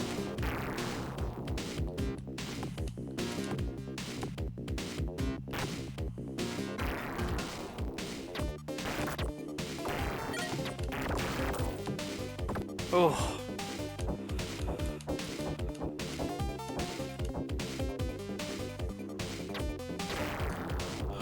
God, not having the wolf form makes this brutal.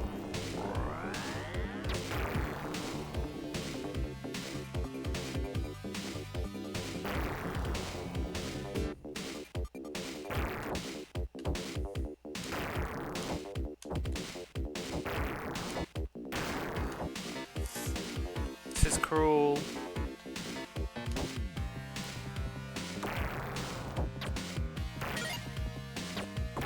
Because they can duck. How are you supposed to close the distance? This is not fair.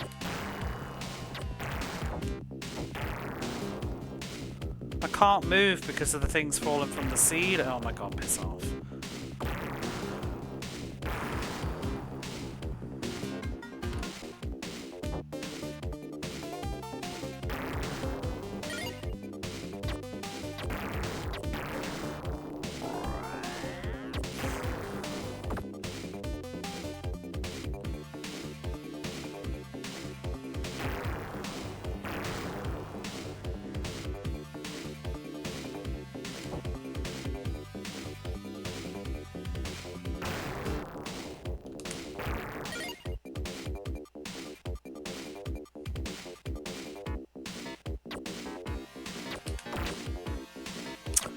He hit me while I was throwing the bomb and so it disappeared.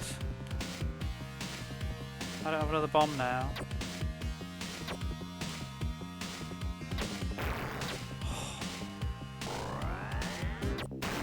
My god, one fucking checkpoint without the wolf and it's just turned into a wall.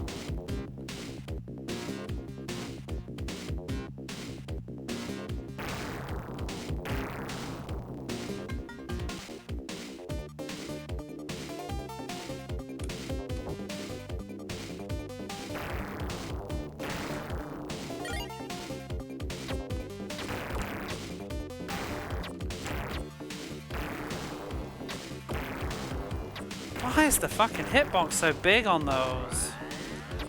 Really, really, just give me like one little bit of health. I need a projectile.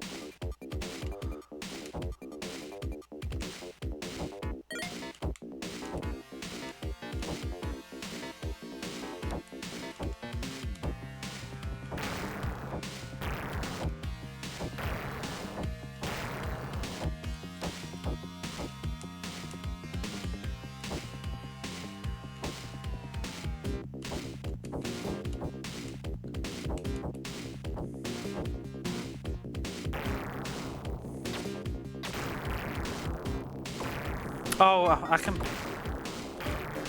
No, I can't. I was like, can I punch the bullets? Fuck's sake. Oh, well, I'm dead. Oh my god. What a crap little sequence.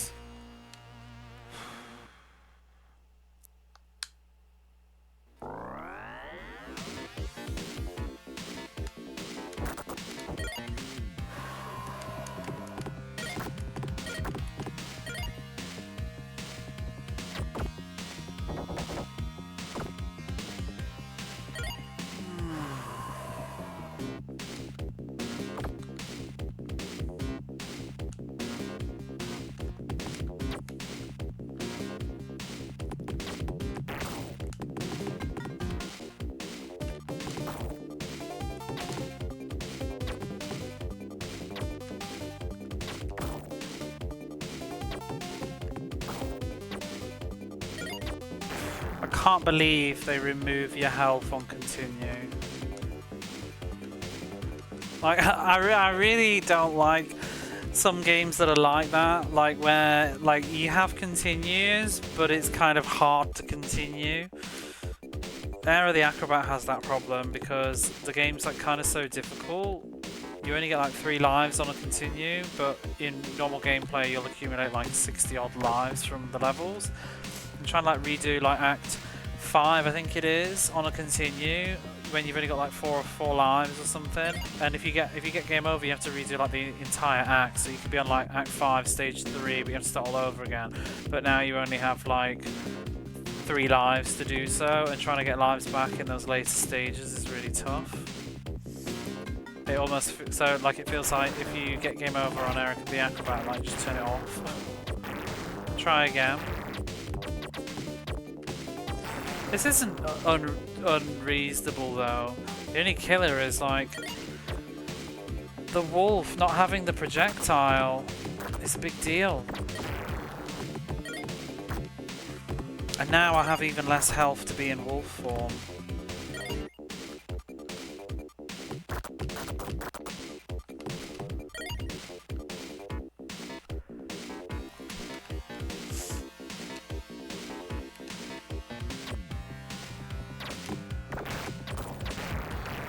Shit, that was dumb.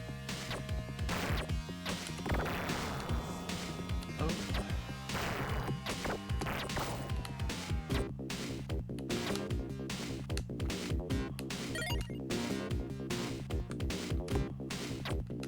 Wait, where's the... Oh, there we go. Where's the shield gone? Why can't I do the bounce with the shield? I just wanted to take the shortcut.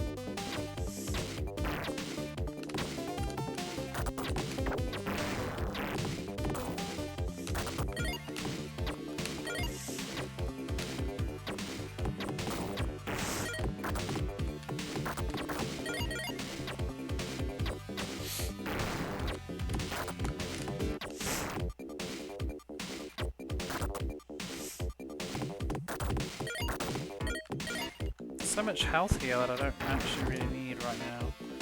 See, I need to do this with this wolf form and not lose this wolf form right now. And not die. And then this bit will be better.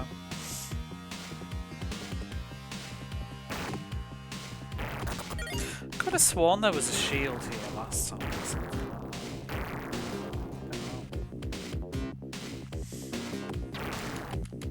Oh, don't do that.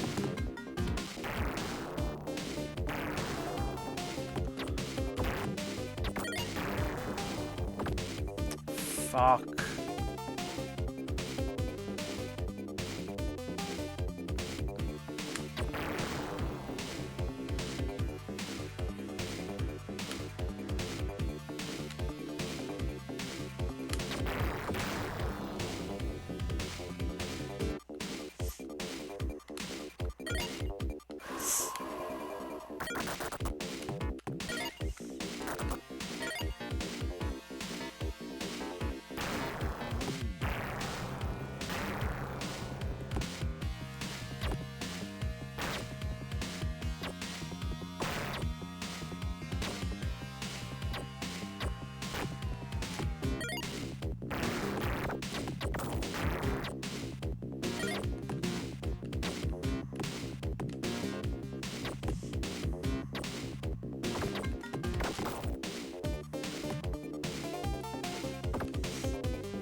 where I died last time, wasn't it?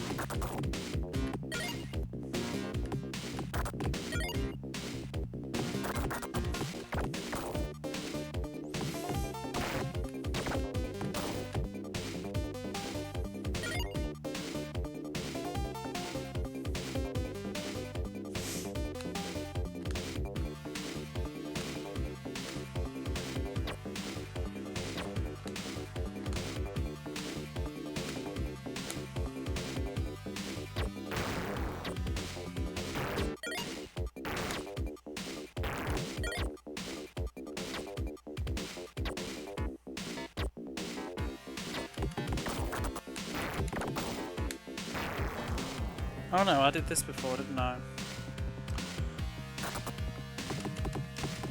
Oh, come on, boys.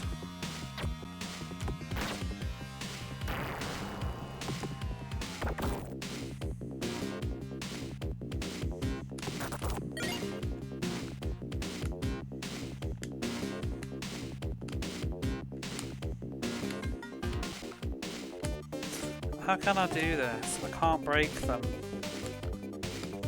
Oh.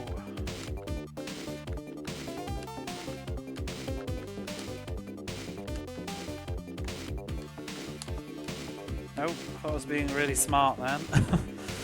I'm not sure I can.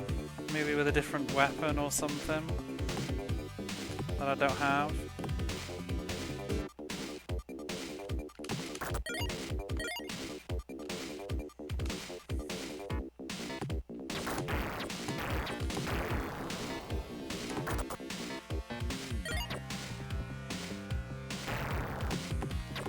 Now this is where I died, wasn't it? Let's go this way first. Now get the health.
Oh! Oh, fucking hell.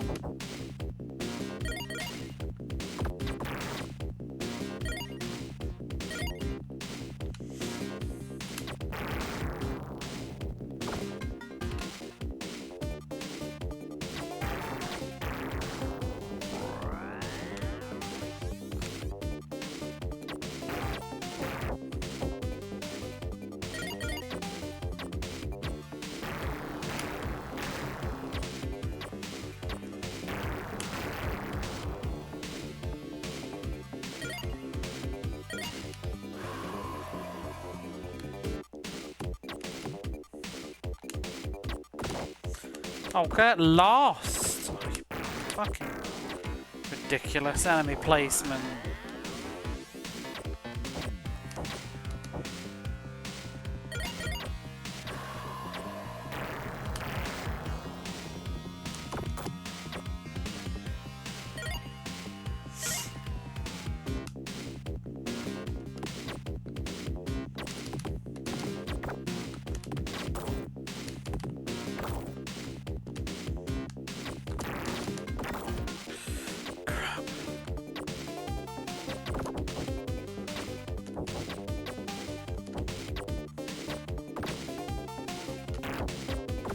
Oh my god.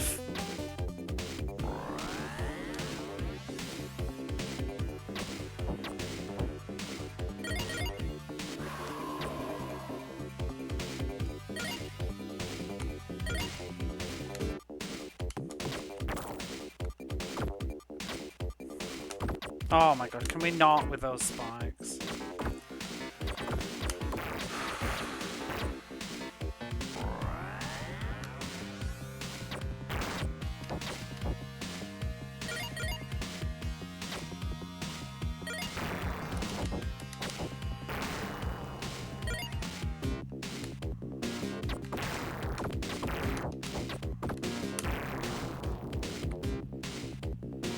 Yeah, I'm done. I give up. I think we're just going to start over.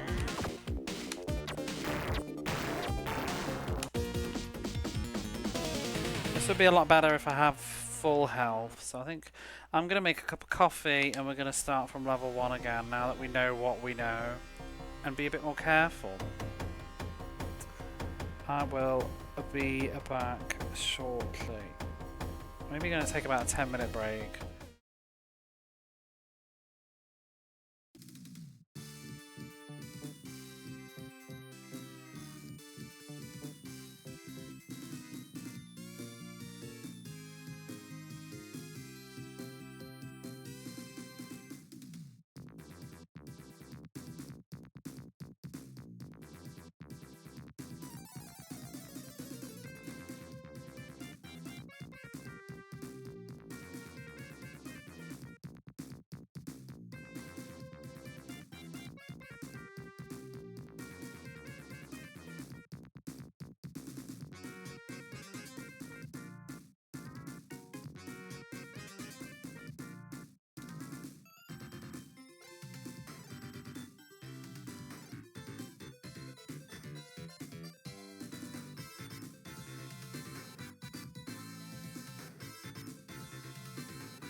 Yeehaw! Hey DC, how are you? Miss your coffees? Pot coffee pot. What? Part coffee, part tea. That sounds. I don't know. Is that good?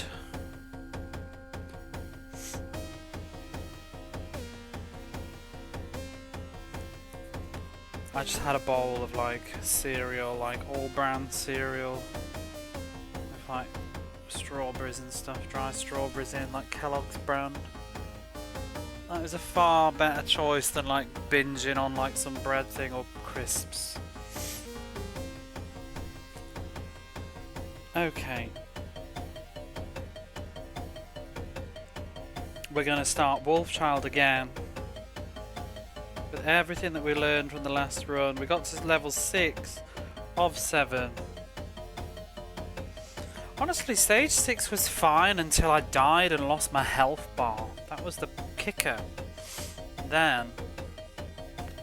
So, and I sort of lost my motivation once I realised that, because I kind of want to just go through with like one really good run, get those lives going, and have health.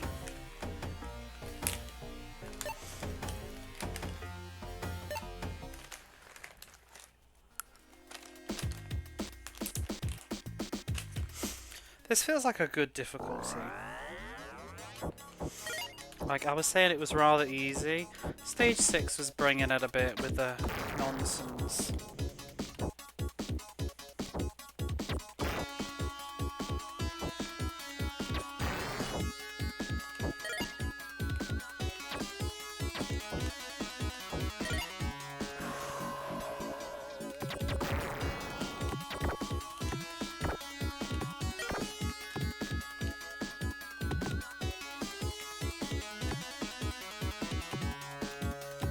If there's something there, there is, yeah.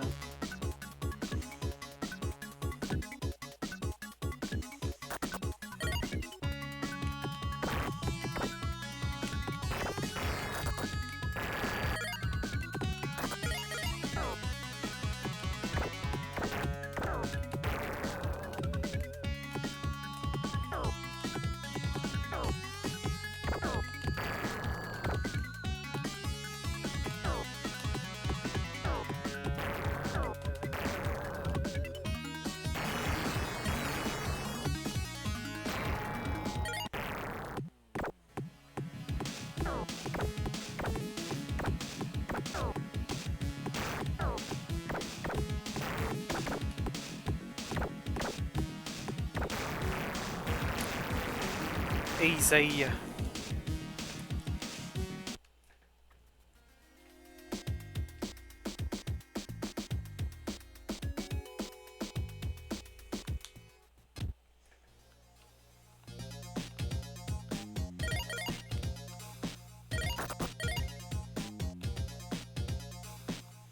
Oh, I missed it. Bugger.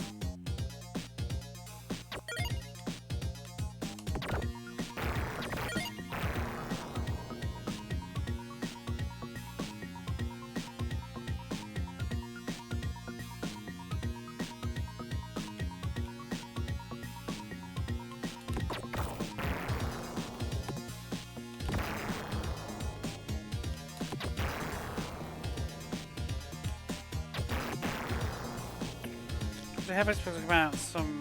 I wonder why you weren't hearing anything. Well, I asked you about this mysterious tea that you're talking about. Like I said, that sounds very weird. Is it any good? It's okay. I had the mic on mute earlier, apparently. Not for very long though.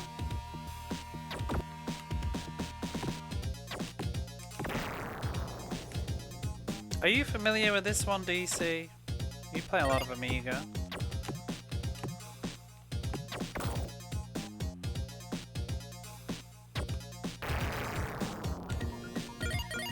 Not sure what points do exactly. I haven't noticed, but do they actually give you lives? Vending machine coffee that you mix with your friend's bag of tea. This sounds even more decrepit. You still haven't said if it was a good though. I presume it was because you kept doing it, but I've never tried tea and coffee together. I'm not that big on tea myself, really. I love coffee, but tea doesn't really... If you stick a cup of tea in front of me, I'll drink it, but I'm not like, oh yeah, this is good shit. RPGs and strategy games. What else? Like, are you okay? Yeah. I mix weird stuff together though. It's not the strangest thing. I like dipping crisps in yogurt, that's my jam.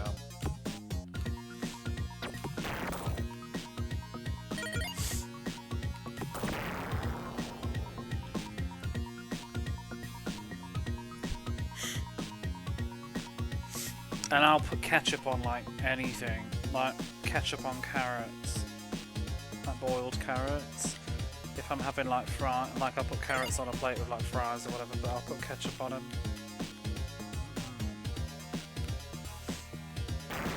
Ketchup on mashed potato. I have ketchup on roast potatoes.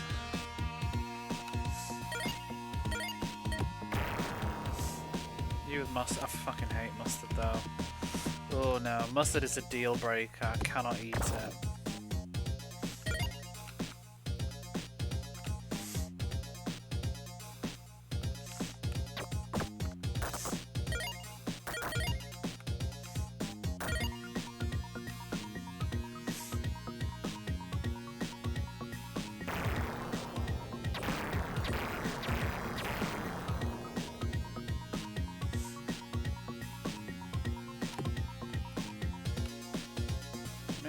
Ketchup makes you gag. See, mustard, it's too spicy, it burns, I just can't do it. It's not making me gag, it's just miserable. I need to like get water quick.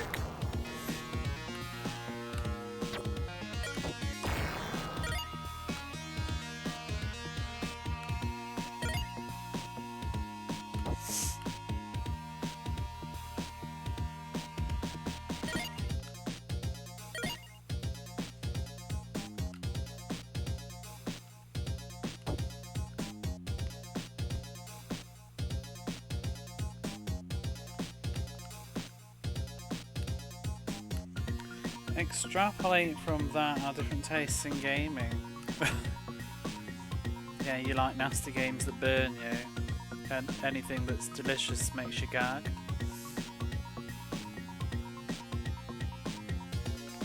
That's how I interpret that.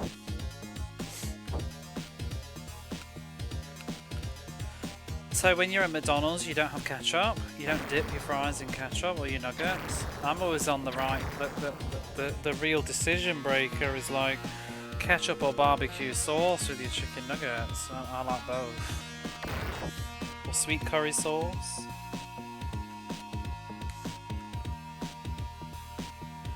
You eat everything plain.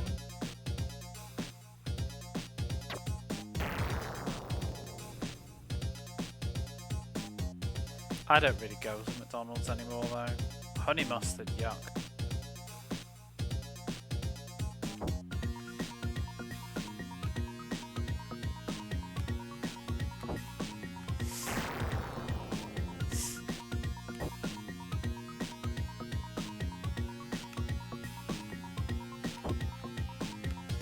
Why didn't the other guy spawn?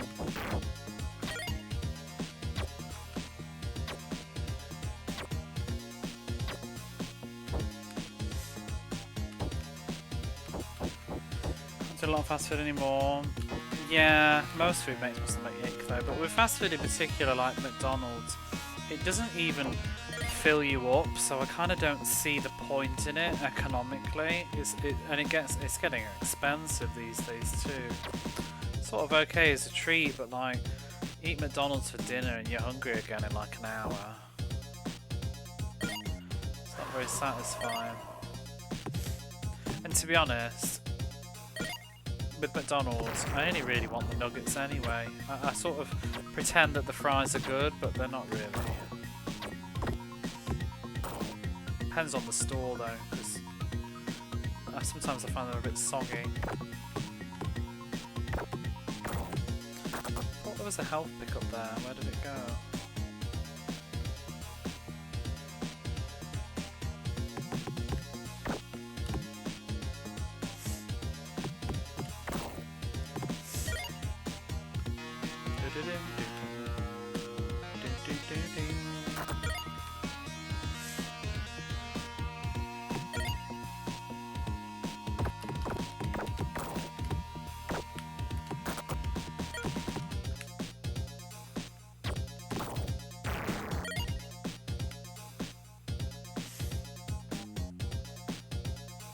What's your favourite junk food?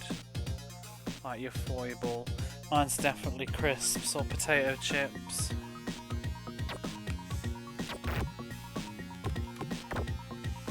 They don't make me feel good, but I just can't stop myself.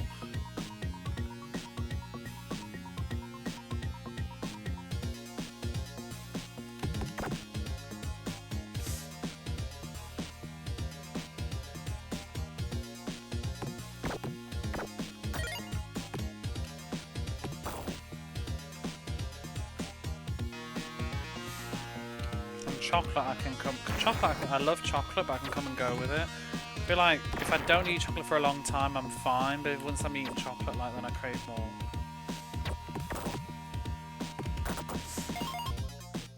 Bonus! Oh shit, I didn't do the thing and go up there. Oh, Wellady. I've never opened that. I wonder what's inside it. Change it down to lock manifested in August. Oh no, I'm sorry to hear that. Or is that why you're on a bit of a break? New diet? I suppose like getting older, those things are going to start to happen. I wonder, I dread that for me really. So I was putting some salt on my carrots the other day, and I was thinking like one of these days I'm probably going to be like advised, or like, you know, can't do that anymore. I actually don't really put salt on a lot of stuff, to be honest, but caffeine is probably my worst thing.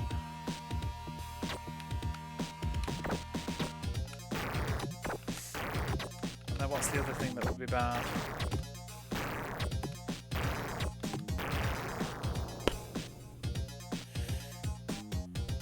You gotta take care of yourself. No, it's coming back. Oh no.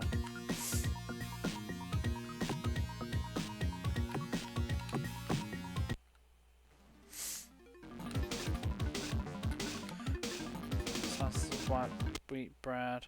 Oh, I fucking love bread. I do. Bread is just so good.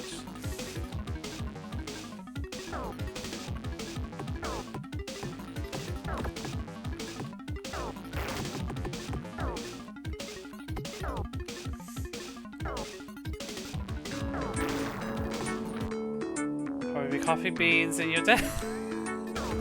Hey G, how are you? Bury me with my coffee beans.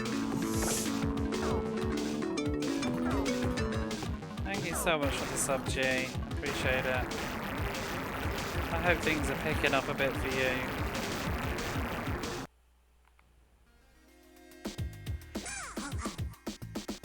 I'm having some right now. I've just made a fresh cup and we're starting Wolfchild over again.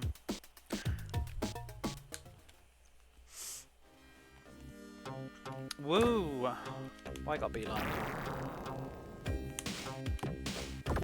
Fucking clown. I knew you were there as well, I just missed. Stop! Oh! Wow, that was a rude enemy. Drink exclusively tea for your caffeine intake. Isn't tea more than coffee though, don't they say? Bit of a lifeline. Oh, that's good. Glad to hear it. You've got it. You haven't played this one yet, have you? I guess because it's W. Do not change the difficulty if you do. It's my advice.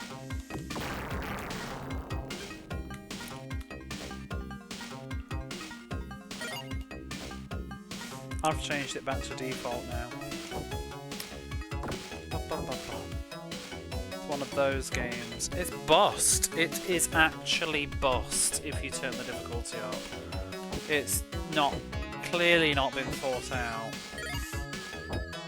There's this elevator with enemies that keep dropping in, and they take 4 hits on medium and 8 on hard and 2 on easy, and on medium you can't kill them fast enough and you just get overwhelmed. It's actually bullshit. I was getting so angry with this game yesterday. But then you turn it on easy and then it's total cakewalk. Doesn't feel like it was designed. I looked at Amiga footage on YouTube of it as well, and the Amiga, it's 2 hits. So I don't know why they decided to change that for the Mega Drive difficulty thing, because I'm led to believe that the Amiga doesn't have any difficulty options. It's just 1 and that is it. And it seems like Mega Drive is based. Mega Drive Easy is Amiga regular, which is a very weird way to do it. Because usually it's the other way around. They make the Mega Drive version easier, and maybe like the hard mode will be a Amiga regular or something. But yeah, bizarre. Coming back. Oh, Grannies. I was about to write an angry letter to Core Designs. Put the games on hard. No, it was just sort of low-key a bit of arrogance on my part, really. You know, I've played tons of Mega Drive games at this point. If you present me with easy, medium and hard, I thought, oh, I'm sure I can handle medium on an action platformer. No.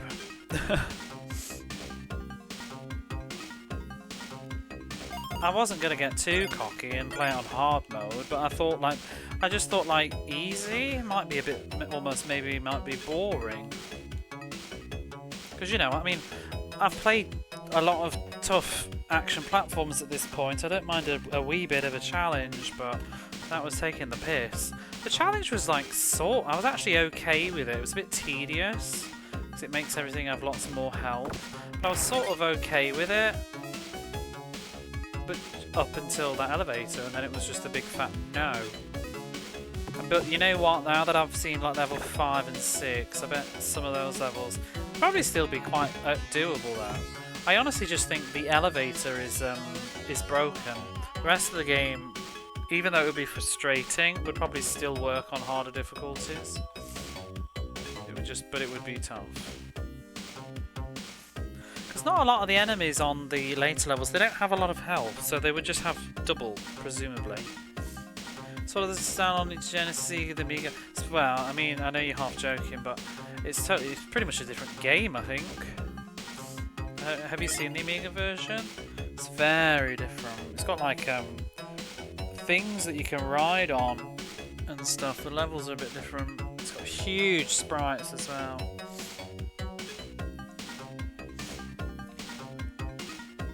Worry about your health.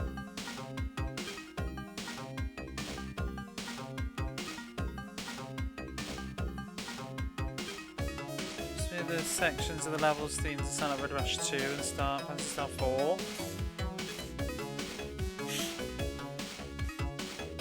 I guess the twangy bass sounds a bit like Road Rash. That ding, oh, that bit maybe. Yeah.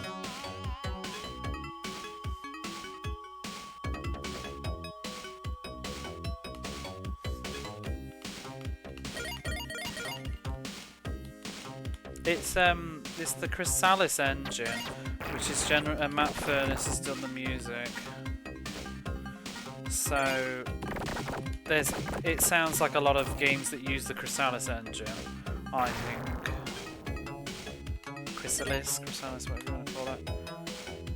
There's bits that have instruments that sound like Pugsy and stuff because it's using the same sound fonts or whatever you call it, but. What's weird is, because I presume that Matt Furness didn't compose this game's music, I think he would have just done the translation. Yeah, but you know, I mean, I love his sounds and stuff, but I don't feel like how often he's actually a composer and more just a... I mean, still composing, but I mean, to actually create the song from zero, I think he translates music, I mean, low-key improves it, to be honest. From some other versions I've heard of in some games cases. Because like Pugsy was on the Amiga first, wasn't? Well, they were sort of made simultaneously, but I don't know if the Pugsy music was actually by Matt Furness. I'm not sure. Actually, I think that one might have been. I think did he have something to do with the Amiga version as well? Then a lot of the other games, like Mr. Nuts, I think he didn't compose the music for Mr. Nuts. But he did the Mega Drive translation of the music from the Super Nintendo one. It gets very confusing. So I don't think he did this one because this was on the Amiga first. But usually Matt Furness is doing Mega Drive stuff.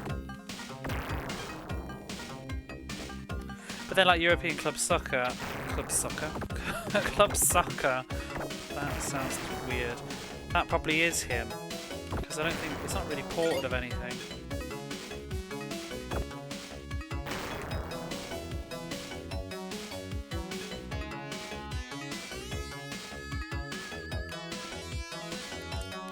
And then that flight simulator game, I don't know, that was on the Amiga, wasn't it? But I don't know whether he did that or not. I mean, hang on a minute, let's actually look into this.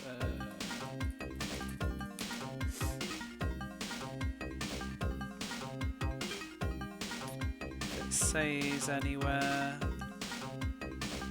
Composer is Martin Iveson, apparently. So Matt Furness would have probably just done this version, because also the Sega CD version has a different soundtrack as well, which is not Matt Furness.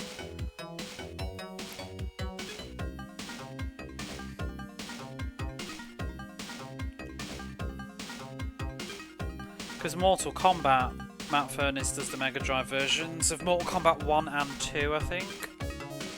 Obviously, I don't think he made the music for Mortal Kombat, the arcade game.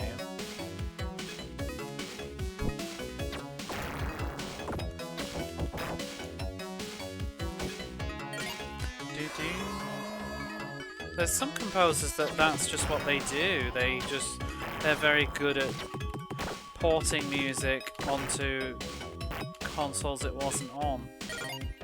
Because what's his name? I've forgotten now.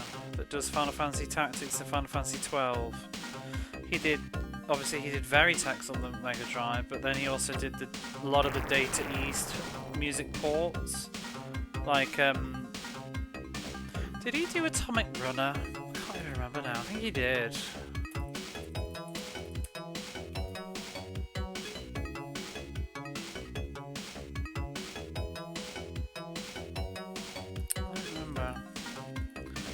Maybe that's the one he didn't do.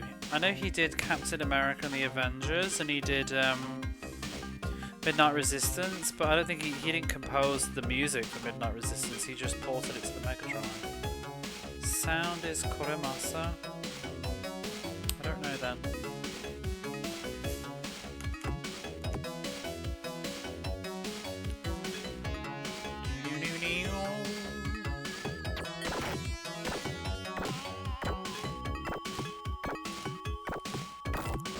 Yeah, one of the problems I've realised with this is if you have two continues, but if you see I'm picking up certain power-ups that are extending my health bar, when you continue you lose all of your maximum health bar. That's not cool.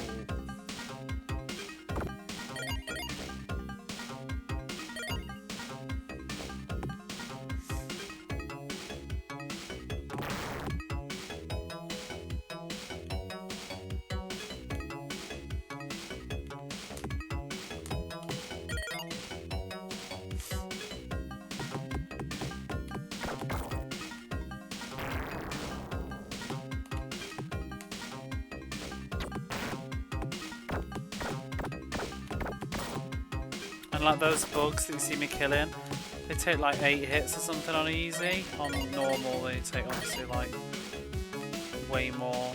Maybe it's 6 hits, and then on normal it's like 12. They literally just took every HP value and doubled it. But obviously some enemies that have very high health, they have ridiculous health on normal. It's such a stupid way to do your difficulty. Like all the bugs, those flying bugs, they take 2 hits instead of 1.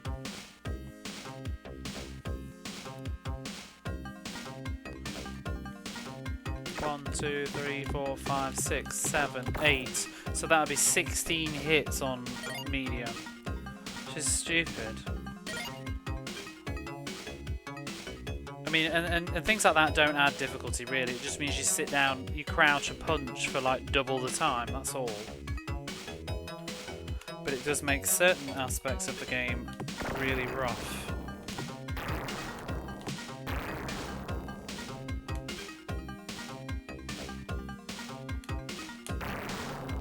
Oh, bugger.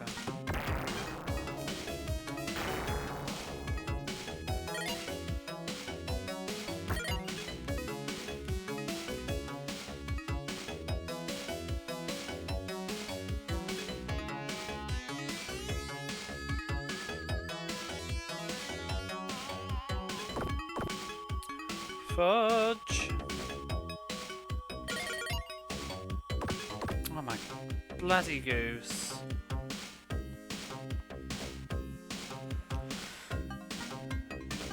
Really not into no iframes in video games.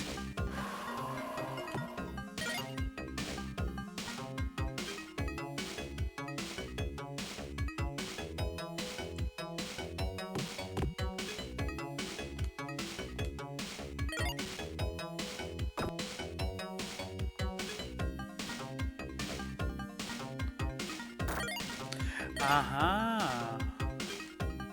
Never done that before because I never have the wolf. That's going to make this really awkward now. Oh, indeed, right? I was curious about that yesterday because the tile was different, but I think I didn't realise that you needed to be wolf power in order to destroy the floor then.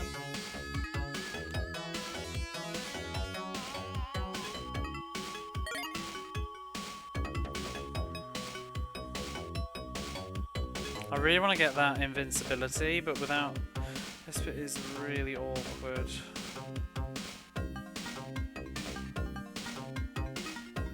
Oh my god, you can't even do it. You just can't do it. It's baloney. Without taking stupid amounts of damage. But this is... Oh, for fuck's sake. Oh my god!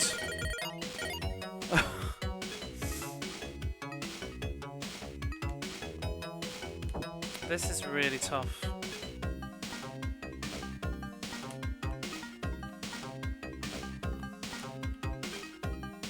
Okay, it's not that tough. There's a place at level 2. I can't think where. What even just shot at me?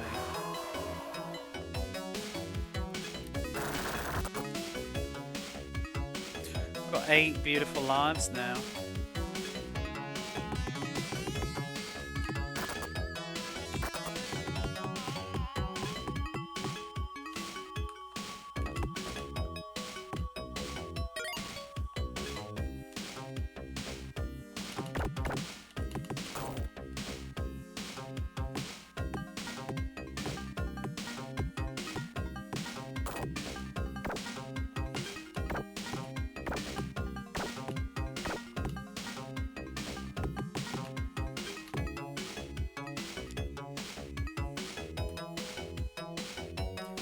Have a sip of my coffee.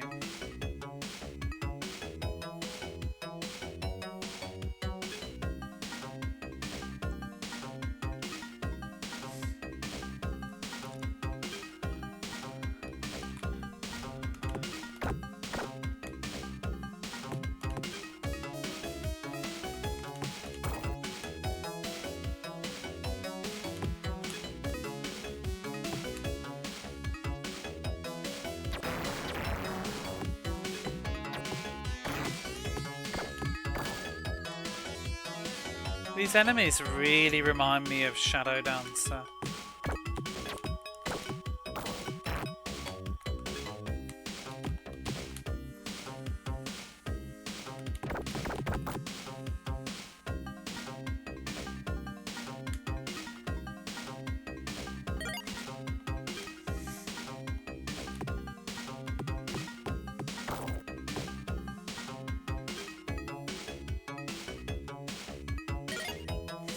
Woohoo! Spiders.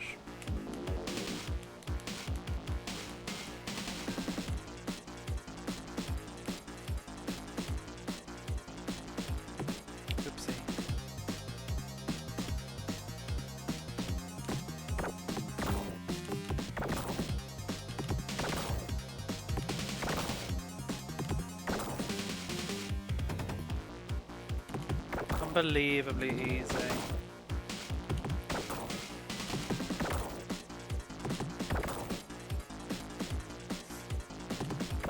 And it feels intentional because they've just given you this heat-seeking weapon prior to this boss, which is really useful on normal, but I mean on easy, but on normal it doesn't, it lasts like 2 seconds.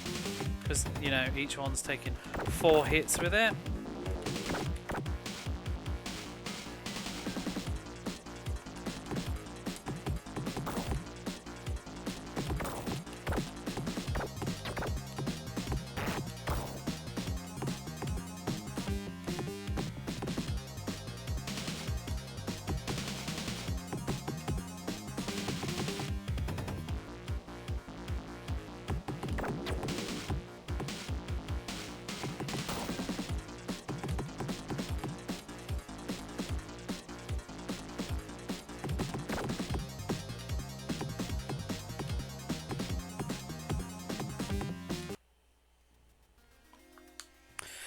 Elevator time.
Not very familiar with this level though, so it's still going to take a minute.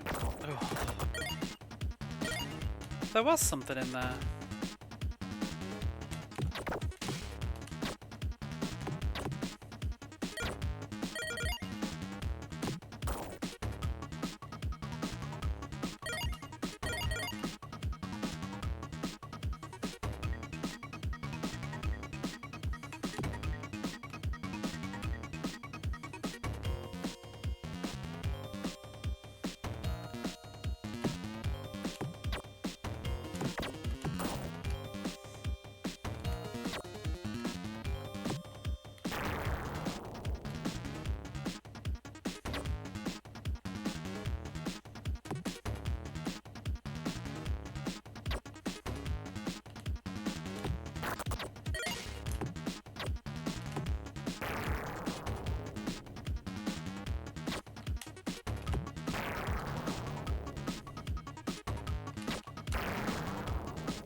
See, it's closed again this time. Exactly. I wonder if it's on a timer, perhaps?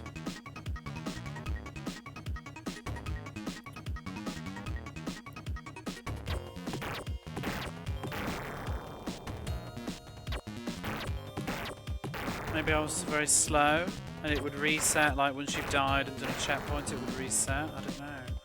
Or there's like something I've destroyed and not noticed.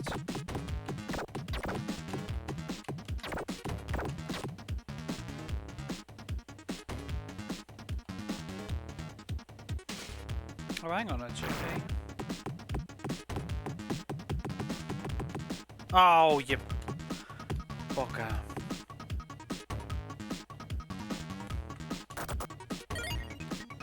Oh, not this crap weapon. Can I just burn it away? I fucking hate this boomerang. Because I can't punch until it despawns.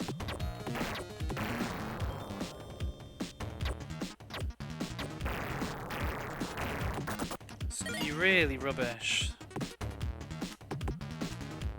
There we go, get rid of that crap. It does 2 damage, but the shit range is not worth it. The shit range and low rate of firepower, but when it's stuck on screen.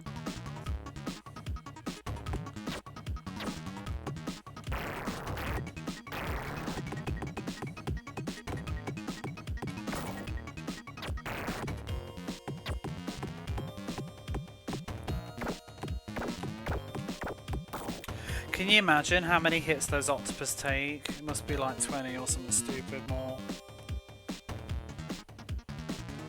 And can you imagine trying to kill them if you've lost the wolf power on medium? Which you probably have at this point. Shucks, no thanks. And on hard, like, what do? Just take like 40 hits on hard? Would not surprise me.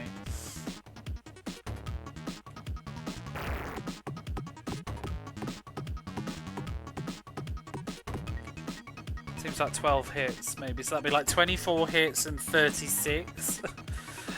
What a joke.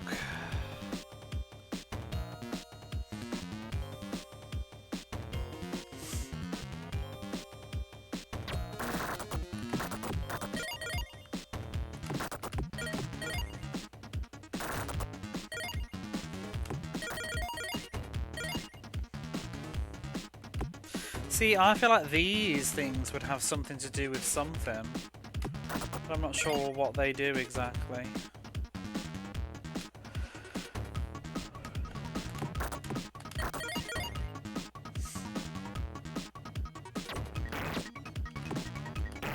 Oh fucking hell! I got shot. I got burned by it not despawning and letting me punch.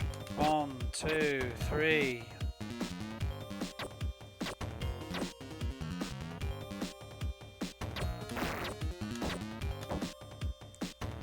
Do so much damage. Oh my god, it's like 2 hits each.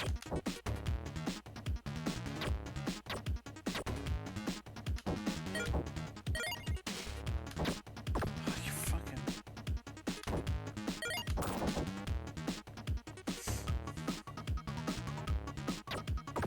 Oh, get out of here.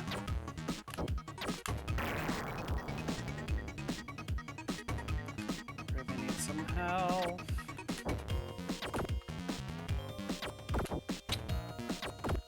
Oh my god. Oh, you hit me while I was locked in the animation? Bore off. Well, not while I was in it, but like as it gave me control, it was too late. I think you do actually have iframes while you're transforming.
Oh, it's giving me this boomerang. I can't reach the stupid enemies now. I'm actually gonna just get it gone.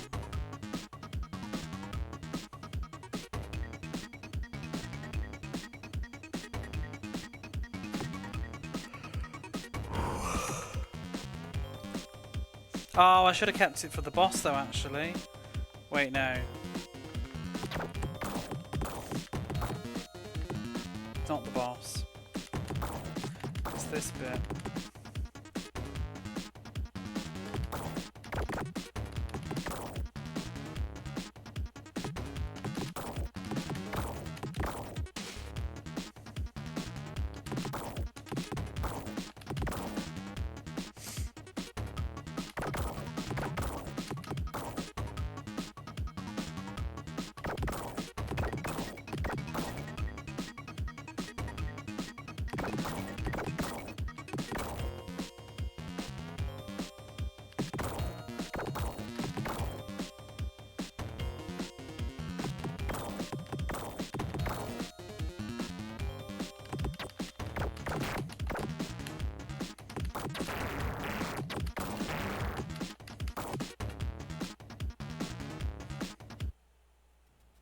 Do you know what would make the gameplay on this better? Is if you could, like, you've got the projectile punch, right? It's crap that when your projectile is still on the screen, you can't attack anymore. So like when you miss one of the, or like, you know, you kill an enemy but fire another one and it goes behind it, I'm now helpless. What would remedy this would be allowing you to continue to just punch forwards but no projectile until that one's despawned. Like the fact that you're just totally unable to attack while a bullet is still on the screen as the wolf. That's what makes like the boomerang so trash. Because you miss and then now you can't punch until the boomerang fucks off and it will then go behind you.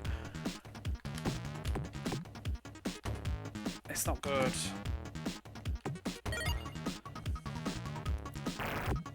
Oh, like that, you see? Bullet went behind him and then now I can't punch anymore.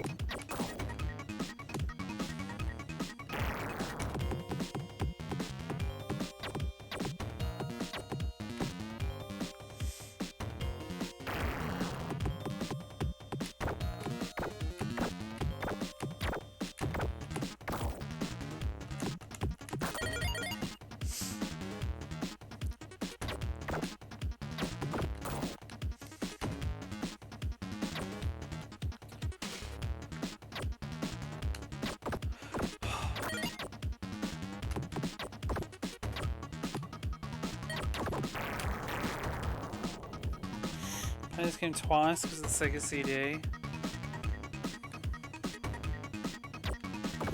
At some point I will, I guess. So I do intend to do the Sega CD at some point.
Oh my god, fucking bullet.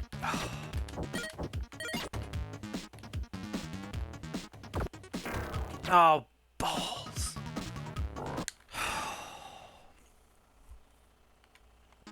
First death of the run. Honestly, just fucking iframes. I swear. You get hit and you bounce back in something else and just ping pong.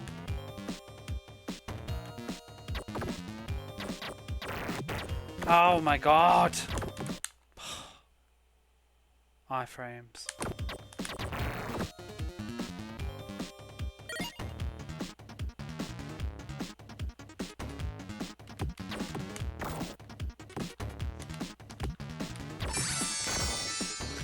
For the follow.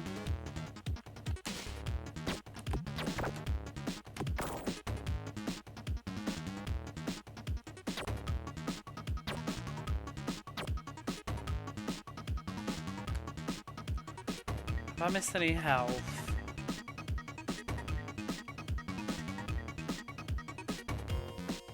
Yes.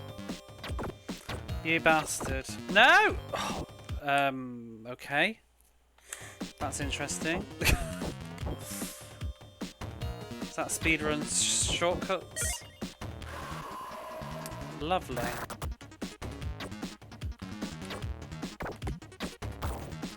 We'll take that.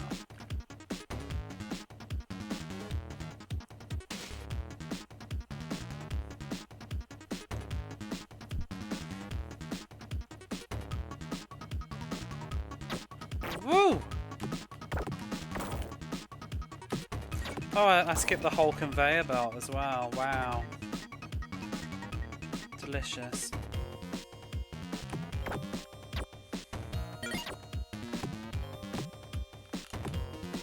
It's weird that you can kill these sharks with a bomb, but it seems like you can't kill them any otherwise way. It's odd that they program them to die with a bomb. They also don't really do anything other than one bit coming up in a minute where you can stand on one and take damage, but other than that, very strange.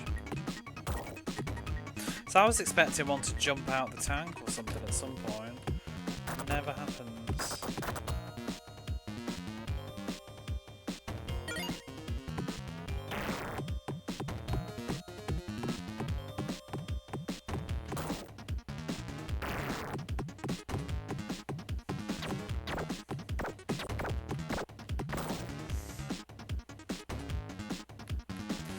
Oh, what's up there? Let me get that. Oh, let me not. Never mind, eh?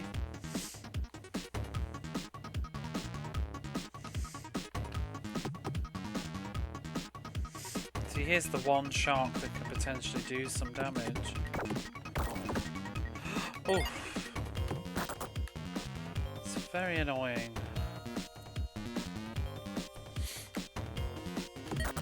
Oh, I missed the thing, and that would have been a good thing. That would be on my way to an extra life. The T.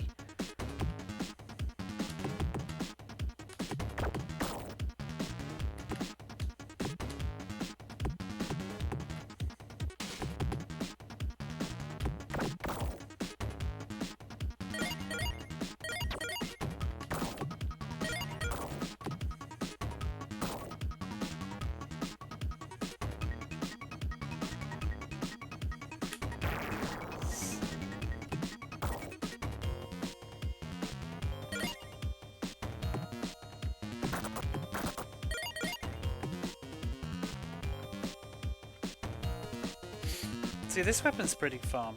I'm pretty sure we end up with another one in a second.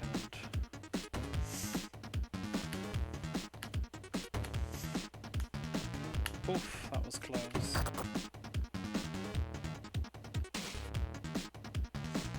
Gonna leave that there for a minute. Yeah, that weapon. I want to keep this one, I don't want to pick it up. Because it's weaker.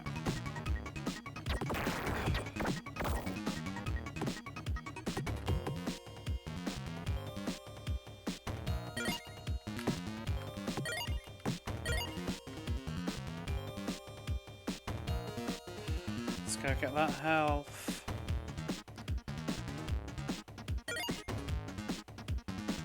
Man, I can't find any good CRT shaders. Can't help you with that.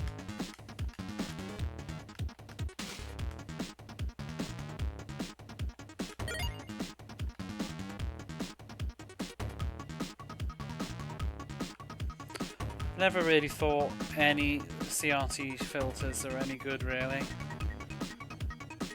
It's not something I'm really that bothered about.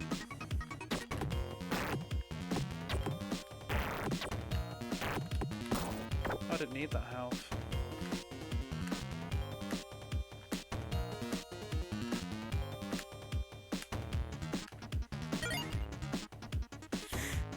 The game's good. It's got some problems, but mostly good. Just don't turn the difficulty up, and then you'll have a good time.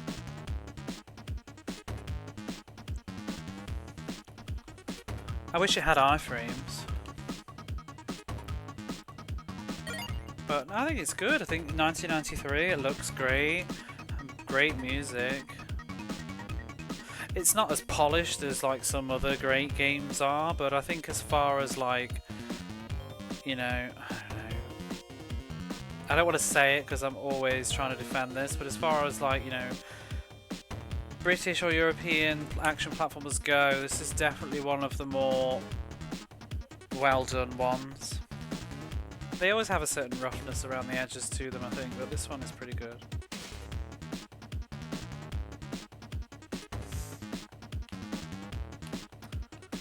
There's been a lot of thought put into the level design, which I'm enjoying too. Like you can, except for that elevator nonsense, which I won't get into again, but you can generally see what the thought process of the player is supposed to be as I go through all of this. And that's really all I ask for in a video game. Some sort of logical expectation. Not just like spam, copy-paste enemies everywhere.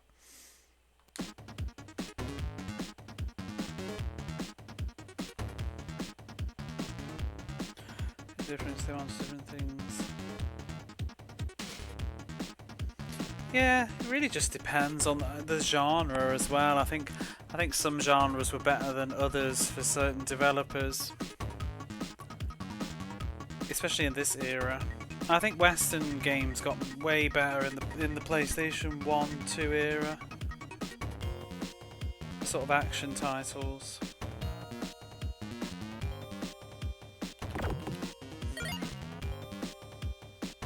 Especially North America.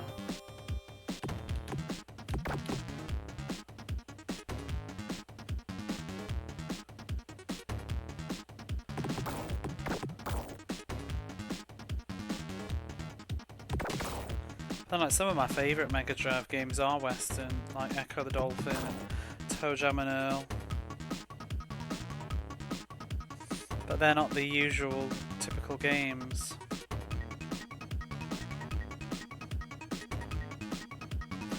Now, arcade probably for sure. Different audiences too, though, because I mean, a lot of these games have come off the home computer. Whereas, like, Japanese console action games have often come from the arcade.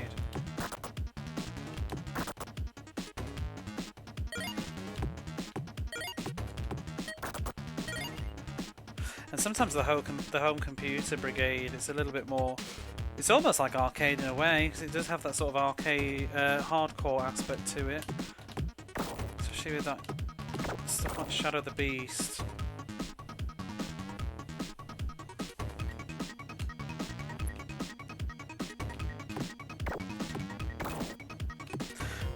Does it actually hit the shark? Oh, why did that go through? Okay, that's some weird programming there. But I'll go with it.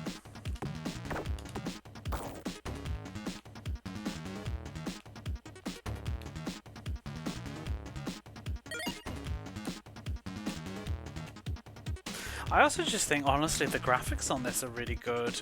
Like, yeah, just the graphics, they're really good.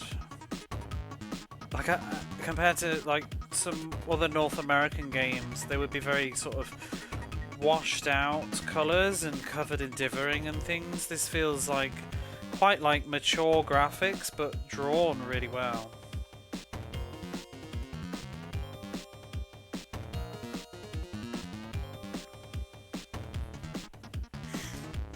That's probably a valid point. especially about the scrolling.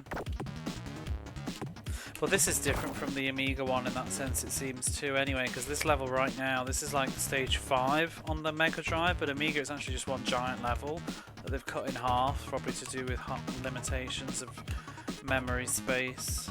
Can't pull it off on a console.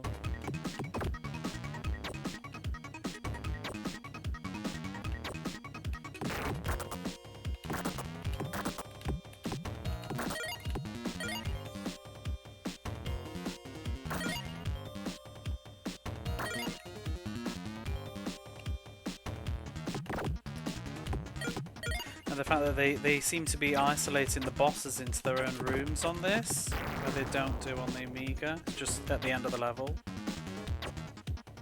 But it's its own individual new screen on this, the boss fights.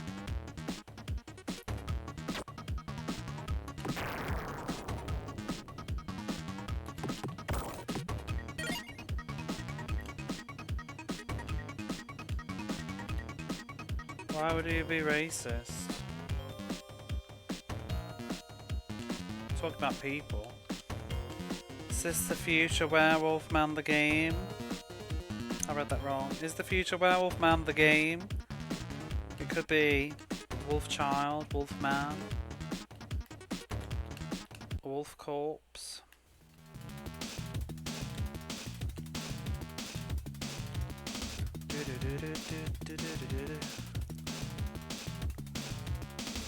Also, hello to you too.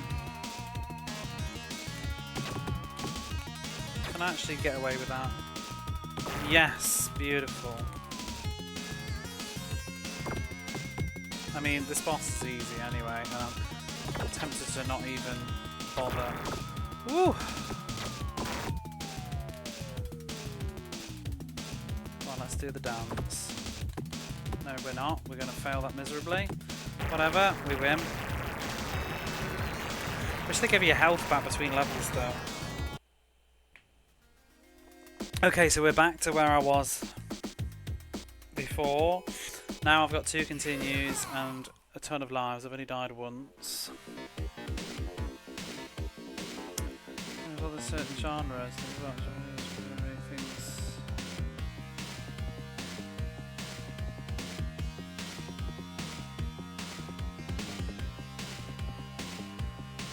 No, that's a bit of a leap. Because not all Japanese developed games are made by Japanese people, isn't it? Like Final Fantasy, it's pretty well known that one of the devs on the team at the time was not Japanese, the programmer. I think it was Final Fantasy. It's more about the culture, the corporate climate. Companies in place.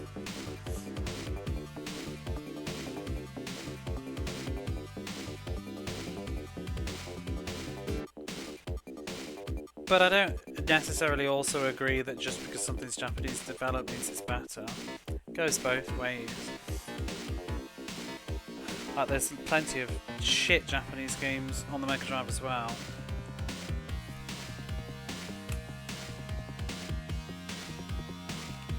But this is better than, or at least questionable.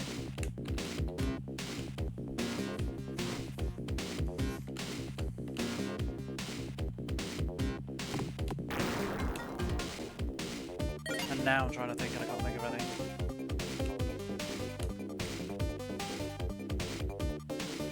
What is a bad Japanese game that I've played? All I've got in my head is Awesome Possum, but like that's not actually Japanese, is it? But just published by Tenga, I think. Still, they had something to do with it.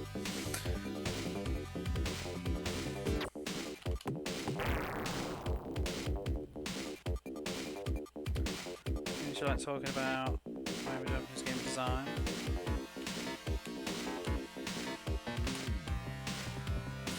Yes, but I'm not even sure that there's necessarily a Japanese game design. I think it's often companies, company to company.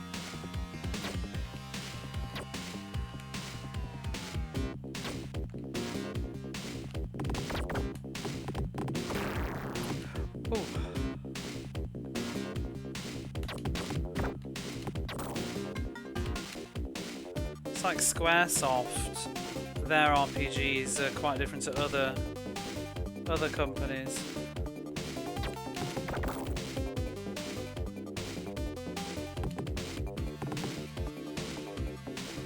There are similarities though, because it's like you can get a vibe, like you can just be like, oh, this feels European, this feels North American. You do get a vibe there. I know what you mean.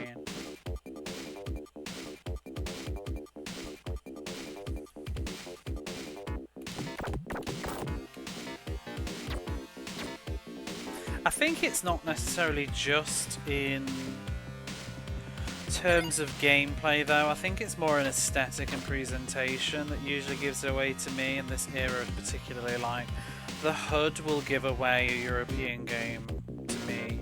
This is very European by design. The fact that they've got the letters at the bottom, that's very European, like collecting letters to spell out a word, stuff like that. This one doesn't look too Amiga though to me with the HUD, but if you play something like, if you look at Pugsy on the Amiga, like it just screams it with the fonts and stuff. And also I feel European game developers love to hang on to score as a concept and having points in their games a lot. You never played Amiga games? I haven't really, I've just seen some, but I played a lot of ports of Amiga games.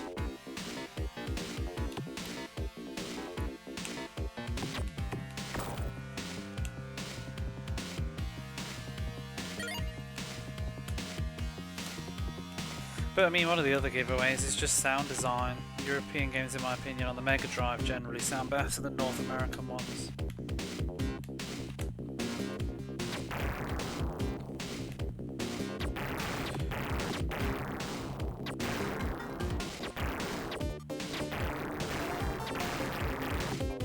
Alex!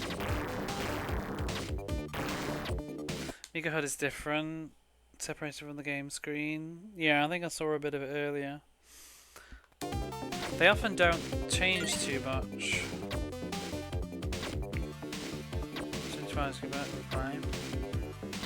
Sometimes it's tied into extra lives as well. Especially with shoot 'em ups, points can be really game changing. But I was more thinking about games like James Pond and stuff, and Roller to the Rescue, where it's like just an action, it's just a platformer, but there's just loads of like hidden points everywhere.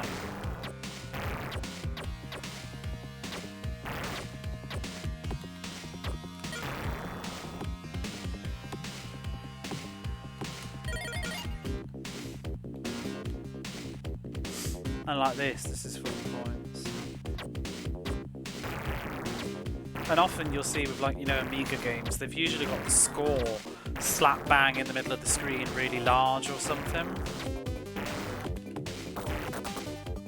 And the start menus of games tend to look very similar on Amiga games, I notice, and Atari games and stuff. They'll have like the option menus stuff and some like cursor weird thing at the side, and they usually have like a very big chunky font. I'm literally visualizing like Pugsy fonts and things right now.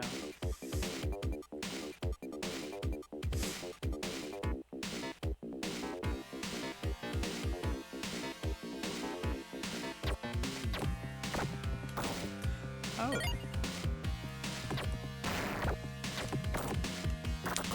I need to make sure that because I've got almost full health now, and this was the problem last time when I died. I lost all my health bar.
I always like more lives.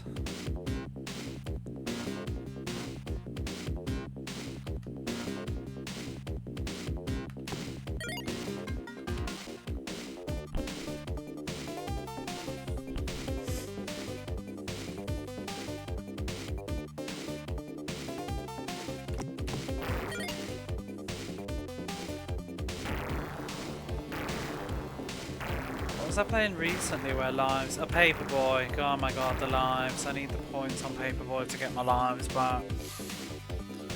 That was a struggle.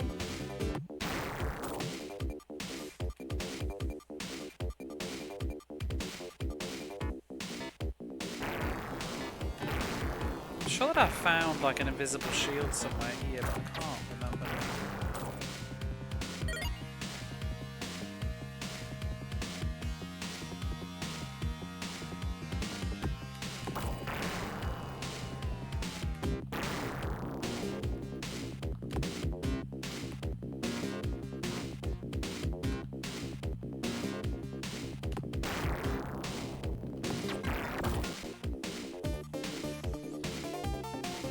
See, this corridor is just not very good when you've lost your wolf power.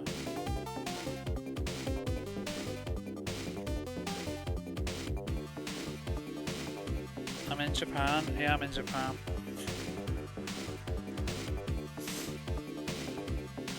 A long time now.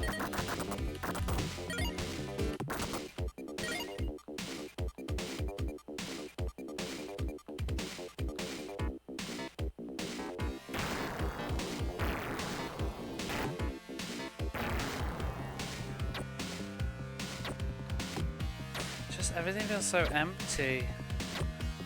It must be. Ooh.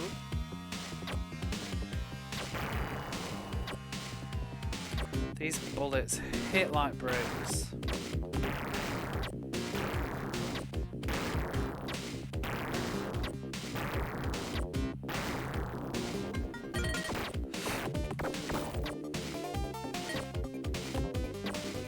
This is where I really want a power up. Sure about a deportation ministry, but I don't follow it that much, to be honest.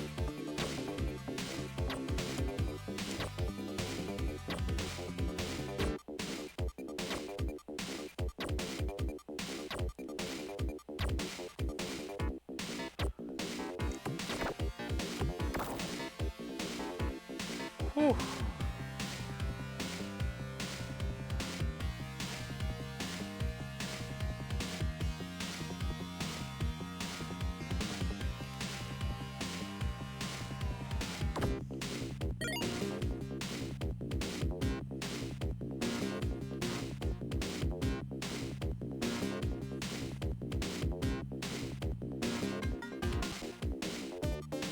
How did I get it?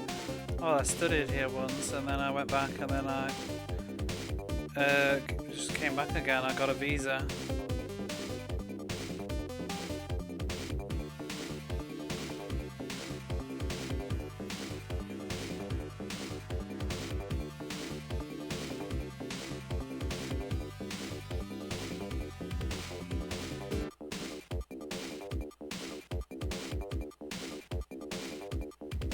Whoop. Ah! Oh my god. That sounds in Japanese.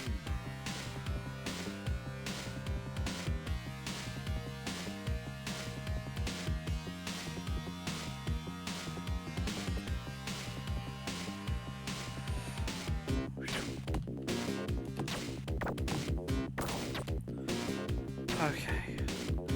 Things are gonna get easier. Oh, but wait a minute. I thought you just singing. I thought you were somebody in coming in with the tips. But it's just Mariah Carey.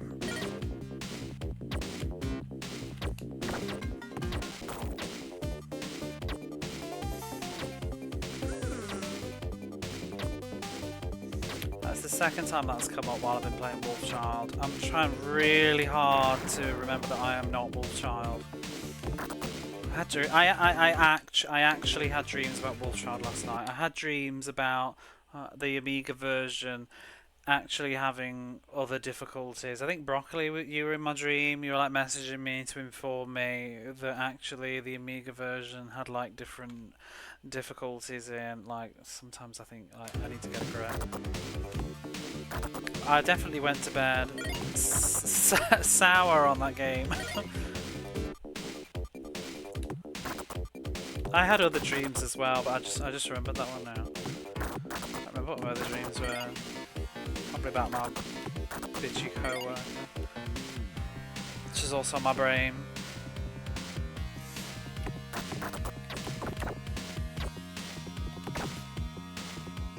You were about cucumbers, I did not, even though you told me to. I did not heed your words of wisdom.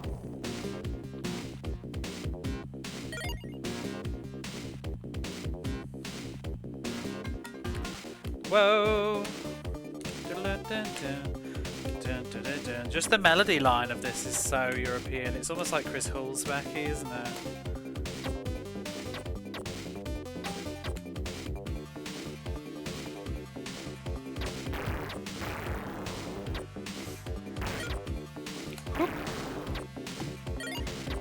Alright, what we got going on here, boys?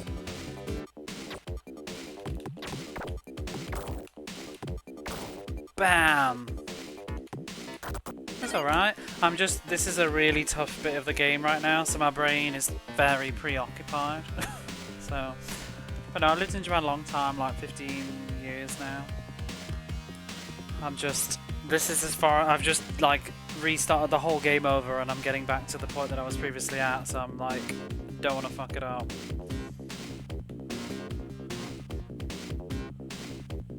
We're getting into new territory in a moment. This way first. So I really want to finish this game tonight. I don't want to play this again.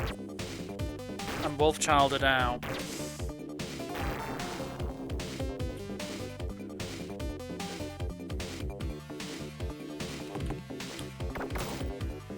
We got one more level after this. I wanted to play Scooby-Doo, but we're never going to do Scooby-Doo. Maybe next week. Double Wolfchilded. Won't stop until I beat this game. I will do if we don't beat it this run, I will do another, and you know it. Scooby-Doo is pretty good. I'll never know. I played it before though, years ago, briefly. I never finished it though, and I have next to no memory of it. Like I think I played it like in 2000 or something. You get the levels in this game that you'll win. I didn't. Let's try that. That was what I was doing wrong yesterday. Fucking idiot. I thought you just had to like get really angry and yell at the game for a bit and die over and over again to a stupid elevator. I thought that was how you beat the game. It certainly seems like that's what the devs wanted it to be like.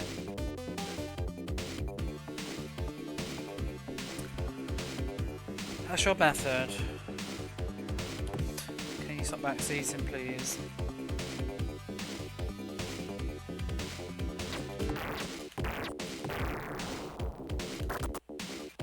No, not the boomerang! I should let it despawn. Let's press the buttons.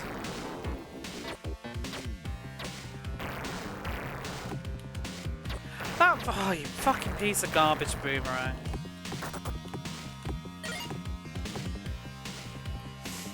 Even reach. It feels like it's almost like a troll to place it there to make you take it because it's now useless. Because for this next sequence, all the enemies are behind spikes that are too far away. Like, this is a garbage pickup right now. And also, they're about to give you another one there.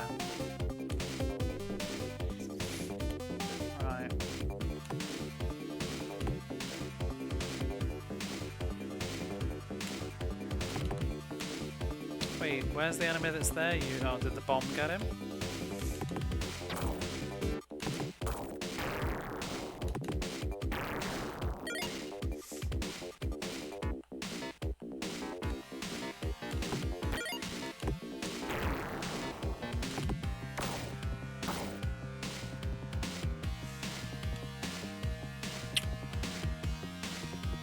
I've never actually been to the right, have I? This is usually where I die.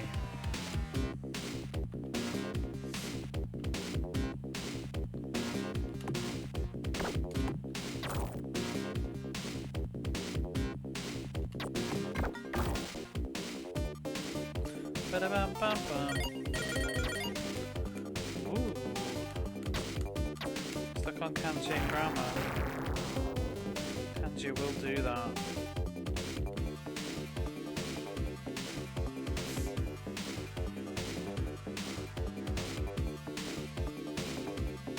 Aha! Lots of health that I didn't need.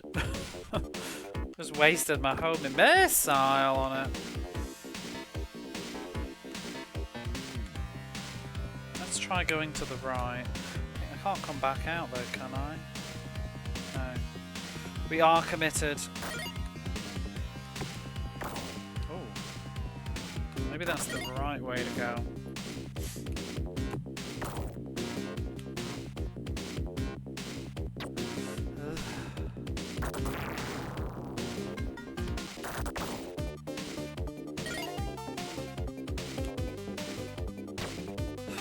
Ooh.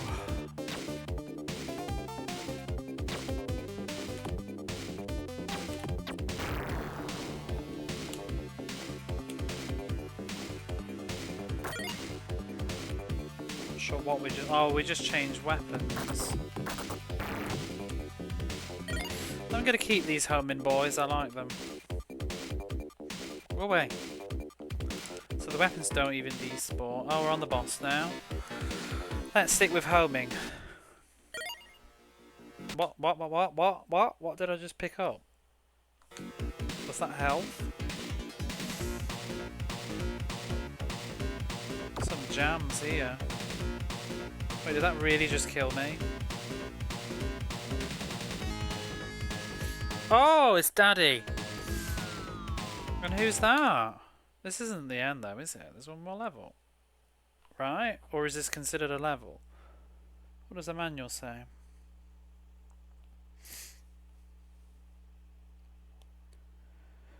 Give Drax the axe. Prepare for the battle to end all. You've made it into the lair of the insane Drax. Now is the time to waste the psychopath and set your father free. I guess this is the end.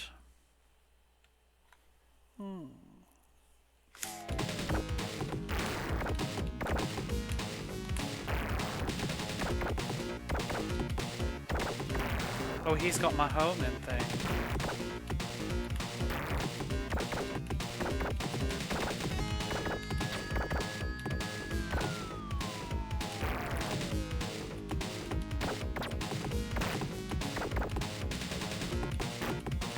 Ooh! That was not the end of the game. It wasn't. Okay, shit. It's gone all Alter Beast.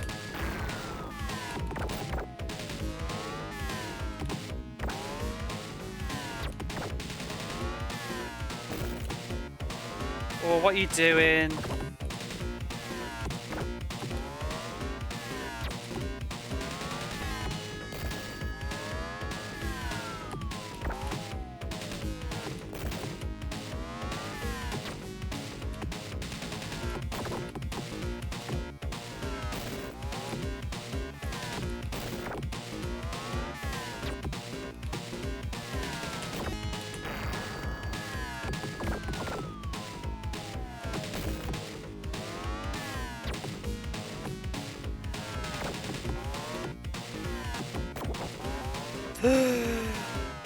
Now we're in trouble.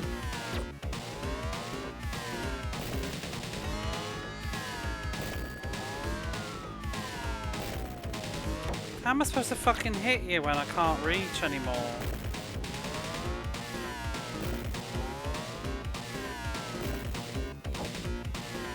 Oh my god.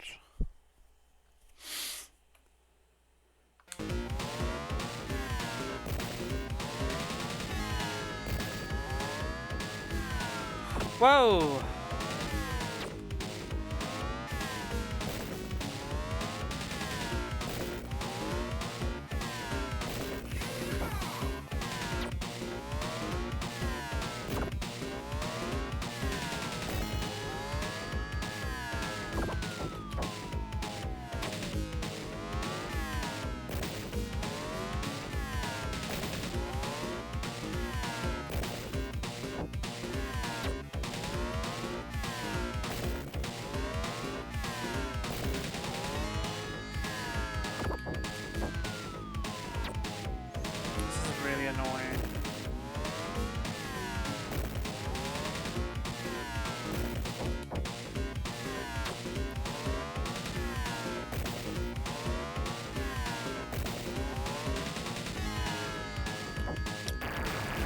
Yeah, I have the power. Ooh, look at his arse. Oh, it sounds like Pugsy now. I like this ending.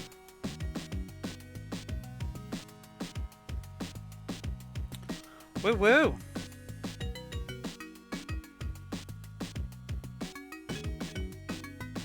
Oh, this is good music. It's going in the playlist. You know it.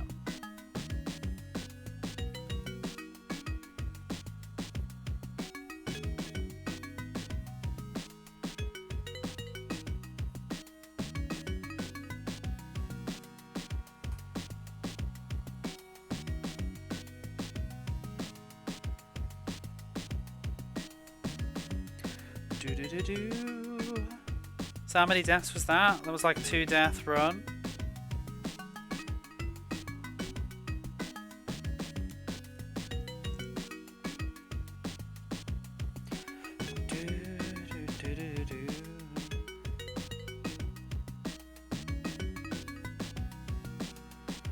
Wow, that's it.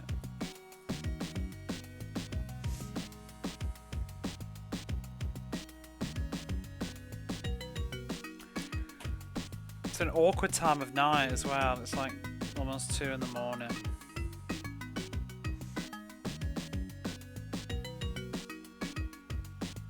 I might even save this. Like, this is so chill.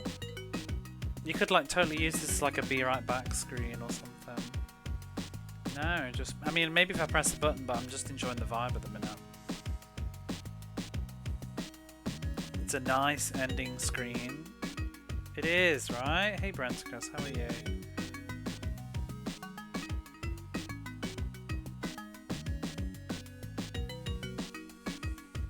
Makes you realise how silly his outfit is though, doesn't it? Out to the store, but you left the stream on. You're a trooper, thank you.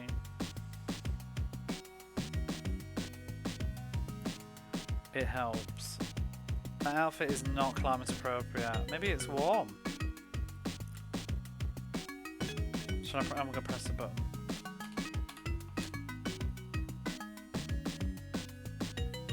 Oh!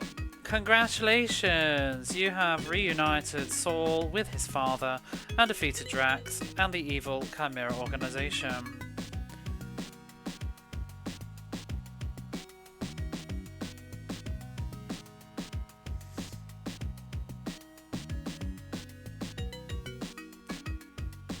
The floaties. Hang on, how are you supposed to read this? Good God. Like, don't you want people to know that you made this game? Because it was pretty good. Bob Churchill, level design. Original music by Martin Iveston. There you go. Audio by music by Matt Furness. So he just ported it then. He didn't do the music. But I say that as if it's nothing. He did a beautiful job porting it because it was good stuff. Well done, you. Produced by... Oh, see, there's a Japanese name amongst that. Thanks, Chris Long. There's a lot of Japanese names there. Maybe they had some help. Thanks, Crazy Boy Office and Man on the Stairs and all of his friends. And all at Victor for their help and hospitality. Oh, is that Victor? What's it? The company, as in like Sega Saturn stuff. Maybe that's why. Thank you for playing Wolfchild. Thank you. You need to worry if you can't swim.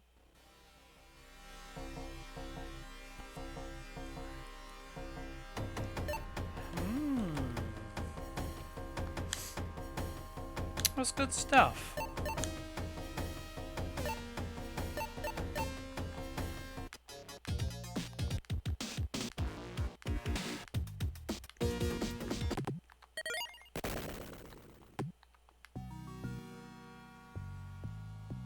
It reminds me of Pugsy. It reminds me... because of the sound engine, I think. Which one is it?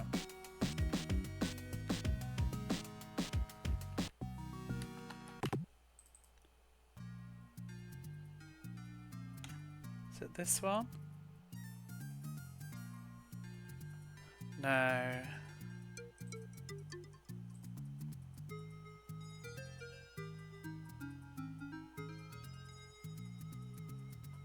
Wait, is it this one? No.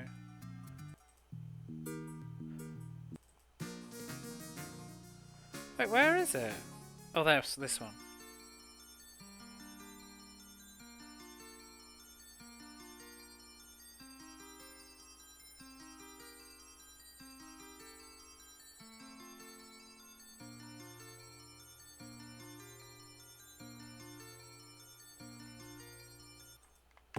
Like that. Because obviously this is using the same sound driver and it's the same person.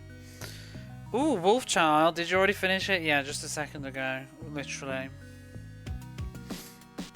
It's done. I did enjoy it that time. It was a lot better. Yesterday was a mess. We just need to pretend yesterday didn't happen and we should have just played it on the default difficulty. But yeah, let's back this up. I don't know what we're going to do next though.